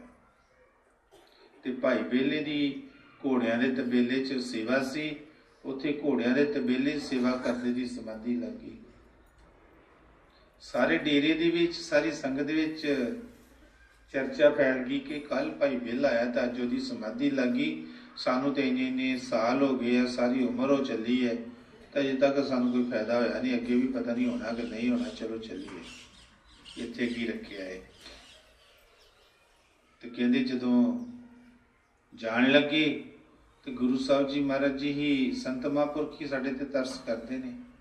ਗੁਰੂ ਸਾਹਿਬ ਜੀ ਮਹਾਰਾਜ ਨੇ ਸੋਚਿਆ ਕਿ ਜੇ ਜਾਣ ਕੇ ਨਿੰਦਕ ਬਣਨਗੇ ਤੇ 84 'ਚ ਜਾਣਗੇ ਤੇ ਇਹਨਾਂ ਨੂੰ ਹੁਣੇ ਹੀ ਸਾਂਭ ਲਈਏ ਤੇ ਚੰਗਾ ਹੈ। ਗੁਰੂ ਸਾਹਿਬ ਜੀ ਮਹਾਰਾਜ ਨੇ ਕਿਹਾ ਵੀ ਜੇ ਤੁਸੀਂ ਜਾਣਾ ਹੀ ਹੈ ਤੇ ਇੱਕ ਕੰਮ ਤਾਂ ਕਰਕੇ ਜਾਓ। ਕਹਿੰਦੇ ਦੱਸੋ ਮਹਾਰਾਜ। ਕਹਿੰਦੇ ਸਾਰੇ ਆਪੋ ਆਪਣੀ ਭੰਗ ਤੋੜ ਕੇ ਲਿਆਓ, ਭੰਗ ਨੂੰ ਖੂਬ ਰਗੜ ਕੇ ਘੋਟ ਕੇ ਇੱਕ ਟੱਪ 'ਚ ਪਾ ਲਓ, ਟੱਪ 'ਚ ਪਾ ਕੇ ਤੇ ਕਰੂੜੀਆਂ ਕਰਕੇ ਬਾਹਰ ਸੁੱਟੀ ਜਾਓ। ਜਦੋਂ ਸਾਰਿਆਂ ਨੇ ਇਸ ਤਰ੍ਹਾਂ ਕੀਤਾ ਤੇ ਗੁਰੂ ਸਾਹਿਬ ਜੀ ਮਹਾਰਾਜ ਜੀ ਨੇ ਪੁੱਛਿਆ ਵੀ ਕੋਈ ਤੁਹਾਨੂੰ ਨਸ਼ਾ ਹੋਇਆ? ਮਹਾਰਾਜ ਨਸ਼ਾ ਕਾਹਦਾ ਹੋਣਾ ਸੀ, ਕਰੂੜੀਆਂ ਕਰਕੇ ਤੇ ਬਾਹਰ ਸੁੱਟੀ ਗਏ, ਨਸ਼ਾ ਕਾਹਦਾ ਹੋਣਾ ਸੀ? ਤੁਹਾਡੇ ਸਵਾਲ ਦਾ ਇਹੀ ਜਵਾਬ ਹੈ ਕਿ ਤੁਸੀਂ ਸਾਰੀ ਉਮਰ ਸਤਿਗੁਰ ਦੇ ਬਚਨਾਂ ਦੀਆਂ ਕਰੂੜੀਆਂ ਹੀ ਕੀਤੀਆਂ, ਅੰਦਰ ਨਹੀਂ ਬਚਨ ਨੂੰ ਖੜਿਆ। ਹੁਣ ਉਹਦੀ ਭਾਈ ਬੇਲੇ ਨੂੰ ਧੁਰੋਂ ਹੀ ਮਾਲਕ ਨੇ ਬਖਸ਼ਿਸ਼ ਕੀਤੀ ਹੈ, ਉਹਨੂੰ ਹੁਣ ਮੈਂ ਵੀ ਨਹੀਂ ਮੋੜ ਸਕਦਾ। ਤੁਹਾਡੀ ਮਰਜ਼ੀ ਹੈ, ਜਾਣਾ ਜਾਓ, ਤੁਹਾਡੀ ਮਰਜ਼ੀ ਰਹਿਣਾ ਰਹੋ। ਸਤਿਗੁਰ ਦਾ ਜਿਹੜਾ ਡੇਰਾ ਉਹ ਵਸਦਾ ਹੀ ਰਹਿਣਾ ਹੈ। ਸੋ ਅਸੀਂ ਵੀ ਸਤਿਗੁਰ ਦੇ ਬਚਨਾਂ ਦੀਆਂ ਕਰੂੜੀਆਂ ਕਰਦੇ ਹਾਂ। ਸਾਡੇ 'ਚ ਵੀ ਸਮੁੰਦਰਾਂ ਦੀ ਲਹਿਰਾਂ ਵਾਂਗੂ ਕਦੀ ਤੇ ਬਹੁਤ ਜ਼ਿਆਦਾ ਪਿਆਰ ਆ ਜਾਂਦਾ ਹੈ ਤੇ ਕਦੀ ਆਪਾਂ ਦੇ ਮਨਾਂ ਦੇ ਵਿੱਚ ਇਹੋ ਜਿਹੇ ਬਚਨ ਆ ਜਾਂਦੇ ਹੈ ਕਿ ਅਸੀਂ ਕਿਸੇ ਥਰਡ ਪਰਸਨ ਨੂੰ ਵੀ ਨਹੀਂ ਕਹਿ ਸਕਦੇ। ਤੇ ਮਹਾਰਾਜ ਫਰਮਾਉਂਦੇ ਕੀਆ ਕਰਾਇਆ ਸਭ ਗਿਆ ਜਬ ਆਇਆ ਹੰਕਾਰ। ਜੋ ਸਾਡੇ ਮਨ ਦੇ ਵਿੱਚ ਹੰਕਾਰ ਆ ਜਾਂਦਾ, ਮਾਣ ਆ ਜਾਂਦਾ, ਸਤਿਗੁਰ ਤੇ ਭਾਵ ਆ ਜਾਂਦਾ ਹੈ ਤੇ ਸਾਰਾ ਕੁਝ ਕੀਤਾ ਕਰਾਇਆ ਚਲਾ ਜਾਂਦਾ ਹੈ।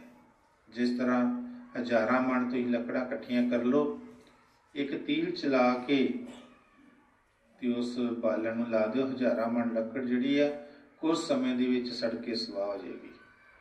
ਇਸ ਤਰੀਕੇ ਦੇ ਨਾਲ ਸਾਨੂੰ ਸਤਿਗੁਰ ਤੇ ਵਿਸ਼ਵਾਸ ਕਰਨਾ ਚਾਹੀਦਾ ਹੈ, ਉਹਨਾਂ ਨਾਲ ਪਿਆਰ ਕਰਨਾ ਚਾਹੀਦਾ ਹੈ। ਸਾਨੂੰ ਆਪਣੇ ਮੁਰਸ਼ਿਦ ਤੇ ਭਾਵ ਨਹੀਂ ਲੈਣਾ ਚਾਹੀਦਾ, ਸਾਨੂੰ ਉਹਨਾਂ ਦੀ ਨਿੰਦਿਆ ਚੁਗਲੀ ਨਹੀਂ ਕਰਨੀ ਚਾਹੀਦੀ। ਕੋਈ ਵੀ ਹੈ ਕਿਸੇ ਦੀ ਵੀ ਨਿੰਦਿਆ ਚੁਗਲੀ ਨਹੀਂ ਕਰਨੀ ਚਾਹੀਦੀ, ਕਿਉਂਕਿ ਨਿੰਦਿਆ ਜਗ ਮਾਹੀ ਪਾਪੀ ਕੀ ਵੀ ਕਰਨੀ ਨਹੀਂ। ਜਦੋਂ ਅਸੀਂ ਕਿਸੇ ਦੀ ਨਿੰਦਿਆ ਕਰਦੇ ਹਾਂ ਤਾਂ ਉਹਦੇ ਜੋ ਕਰਮਾਂ ਦਾ ਭਾਰ ਹੈ ਉਹ ਅਸੀਂ ਨਿੰਦਿਆ ਕਰਕੇ ਆਪਣੇ ਸਿਰ ਚੁੱਕ ਲੈਂਦੇ ਹਾਂ। ਸੋ ਜਿਸ ਤਰ੍ਹਾਂ ਦਾ ਕੋਈ ਕਰਮ ਕਰਦਾ ਹੈ, ਚਾਹੇ ਕੋਈ ਚੰਗਾ ਹੈ, ਚਾਹੇ ਕੋਈ ਮਾੜਾ ਹੈ, ਕੋਈ ਤਗੜਾ ਹੈ, ਕੋਈ ਬਜ਼ੁਰਗ ਜਾਂ ਕਿਸੇ ਤਰ੍ਹਾਂ ਦਾ ਕੋਈ ਜੀਵ ਹੈ, ਮਾੜਾ ਕਰਦਾ ਤੇ ਉਹਦੀ ਸਜ਼ਾ ਉਹ ਆਪੇ ਭੁਗਤੇਗਾ। ਅਸੀਂ ਕਿਉਂ ਉਹਦੇ ਗੁਨਾਹਗਾਰ ਬਣੀਏ, ਅਸੀਂ ਉਹਦੇ ਕੋ ਭਾਗੀ ਬਣੀ ਉਹਦੀ ਨਿੰਦਿਆ ਚੁਗਲੀ ਕਰਕੇ। ਇਸ ਕਰਕੇ ਆਪਣੇ ਆਪ ਨੂੰ ਸਾਫ਼ ਸੁਥਰੇ ਰੱਖਣਾ ਚਾਹੀਦਾ ਹੈ, ਕਿਸੇ ਦੀ ਗੱਲ ਨਹੀਂ ਮੰਨਣੀ ਚਾਹੀਦੀ, ਕਿਸੇ ਦੀ ਸੁਣੀ ਸੁਣਾਈ ਗੱਲ ਤੇ ਅਸਰ ਨਹੀਂ ਕਰਨਾ ਚਾਹੀਦਾ। ਜੋ ਸਤਿਗੁਰ ਨੇ ਸਾਨੂੰ ਨਾਮ ਦੀ ਛਾਪ ਲਾਈ ਹੈ ਸਾਰਿਆਂ ਜੀਵਾਂ ਨੂੰ, ਹੀ ਦਵਾਈ ਸਤਿਗੁਰ ਨੇ ਸਾਰਿਆਂ ਨੂੰ ਇੱਕੋ ਜਿਹੀ ਦਿੱਤੀ ਹੈ। ਅਸੀਂ ਦਵਾਈ ਨੂੰ ਆਲੇ 'ਚ ਰੱਖ ਲਿਆ ਹੈ, ਖਾਂਦੇ ਹੈ ਨਹੀਂ, ਫਿਰ ਅਸੀਂ ਕਹਿੰਦੇ ਕਿ ਸਾਨੂੰ ਆਰਾਮ ਨਹੀਂ ਆਉਂਦਾ। ਮਹਾਰਾਜ ਜੀ ਇੱਕ ਐਲਾਨੀਏ ਬਚਨ ਕਰਦੇ ਹੁੰਦੇ ਸੀ ਕਿ ਜਿਹੜੇ ਜੀਵ ਨੂੰ ਨਾਮ ਦਿੱਤਾ ਹੈ ਉਹ ਜੀਵ ਕਿਸੇ ਵੇਲੇ ਡਰ ਆਵੇ ਜਾਂ ਕੋਈ ਚੀਜ਼ ਉਹਨੂੰ ਡਰਾਉਂਦੀ ਹੈ ਤੋ ਜੋ ਸ਼ਬਦ ਹੈ, ਪੰਜ ਨਾਮ ਦਾ ਜੋ ਸ਼ਬਦ ਹੈ ਉਸ ਦਾ ਸਿਮਰਨ ਕਰ ਲਓ। ਆਪਣੇ ਸਤਿਗੁਰ ਦੀਆਂ ਆਪਣੀਆਂ ਅੱਖਾਂ ਦੇ ਵਿੱਚ ਸਰੂਪ ਲਿਆਓ। ਜਿਹੜੀ ਵੀ ਚੀਜ਼ ਤੁਹਾਨੂੰ ਡਰਾਉਂਦੀ ਹੈ ਜਾਂ ਜਿਹਦੇ ਤੋਂ ਤੁਹਾਨੂੰ ਡਰ ਲੱਗਦਾ ਹੈ ਉਹ ਕੋਸਾਂ ਦੂਰ ਦੌੜ ਜਾਏਗੀ, ਦੂਰ ਤੁਹਾਨੂੰ ਨਹੀਂ ਕੁਝ ਵੀ ਆਖੇਗੀ। ਉਸ ਨਾਮ ਦੇ ਵਿੱਚ ਇੰਨੀ ਸ਼ਕਤੀ ਹੈ। ਸਤਿਗੁਰ ਨੇ ਸਾਰਿਆਂ ਨੂੰ ਦੱਸਿਆ ਵੀ ਹੈ, ਫਿਰ ਵੀ ਜੀਵ ਆਣ ਕੇ ਫਰਿਆਦਾਂ ਕਰਦੇ ਨੇ, ਅਰਜ਼ਾਂ ਕਰਦੇ ਨੇ, ਸਾਨੂੰ ਡਰ ਲੱਗਦਾ ਹੈ, ਸਾਨੂੰ ਆਹ ਹੁੰਦਾ ਹੈ। ਦਵਾਈ ਤਾਂ ਸਤਿਗੁਰ ਨੇ ਸਾਰਿਆਂ ਨੂੰ ਬਰਾਬਰ ਦਿੱਤੀ ਹੈ, ਲੇਕਿਨ ਅਸੀਂ ਆਲੇ 'ਚ ਰੱਖੀ ਹੈ। ਦਵਾਈ ਖਾਣੀ ਨਹੀਂ, ਡਾਕਟਰ ਦਾ ਕਸੂਰ ਕੱਢਣਾ ਹੈ ਕਿ ਤੇਰੀ ਦਵਾਈ ਨਹੀਂ ਚੰਗੀ। ਭਜਨ ਅਸੀਂ ਕਰਨਾ ਨਹੀਂ ਹੈ ਤੇ ਸਤਿਗੁਰ ਨੂੰ ਕਹਿਣਾ ਕਿ ਸਾਨੂੰ ਆਹ ਕੰਮ ਹੁੰਦਾ ਹੈ। ਸੋ ਇਹ ਹੈ ਕਿ ਸਤਿਗੁਰ ਜੋ ਫਰਮਾ ਰਹੇ ਨੇ ਬਾਣੀ ਦੇ ਵਿੱਚ ਠੀਕ ਫਰਮਾ ਰਹੇ ਨੇ। ਹਾਂਜੀ, ਜੀਵਾ ਏਕ ਅਨੇਕ ਗੁਣ ਤੇਰੇ, ਨਾਨਕ ਚਰਨੀ ਪਾਏ।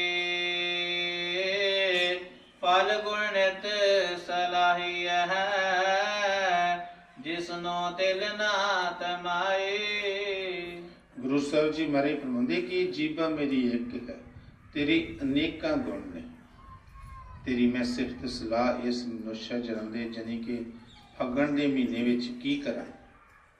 कि तू ती वो एक हस्ती है, पावर है, जिन्हों तिल भर भी, तेल कितना होंदा है, मासाहारा भी नहीं होंदा, कि उन्ना भी लालच नहीं है।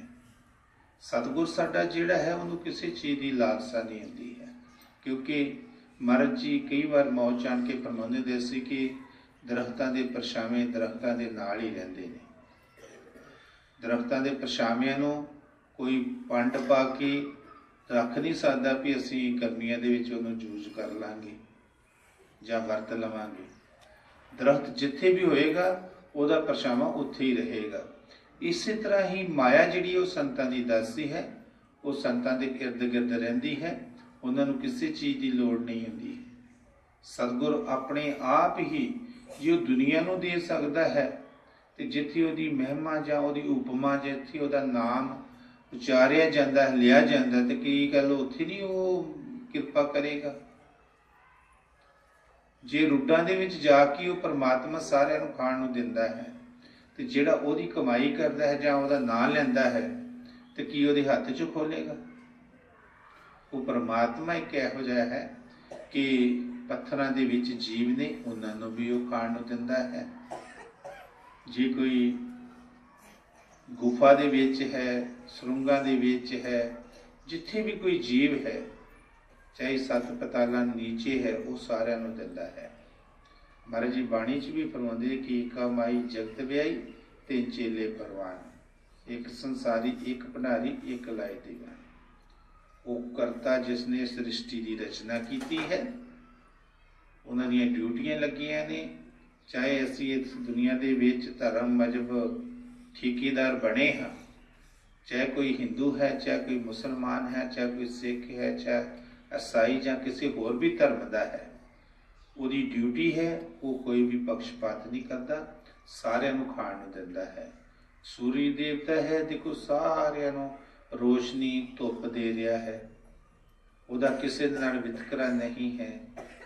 चंद्रमा है, वो भी चांद की चाननी खिलारदा है सारिਆਂ ਨੂੰ, उहदे लिए भी कोई छोटा वड्डा जां कोई गरीब अमीर नहीं है, जां कोई किसी मजहब जां किसी धर्म का नहीं है।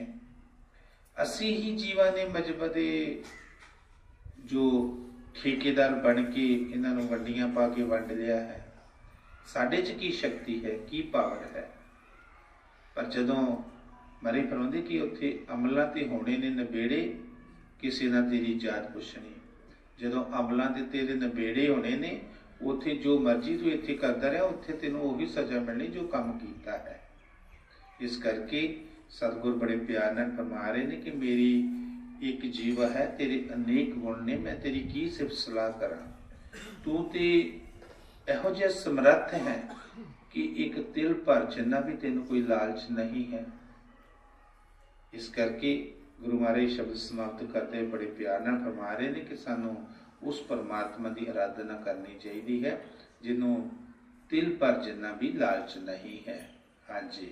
फल गुण नित सलाहिया, जिसनु तिल नात माई।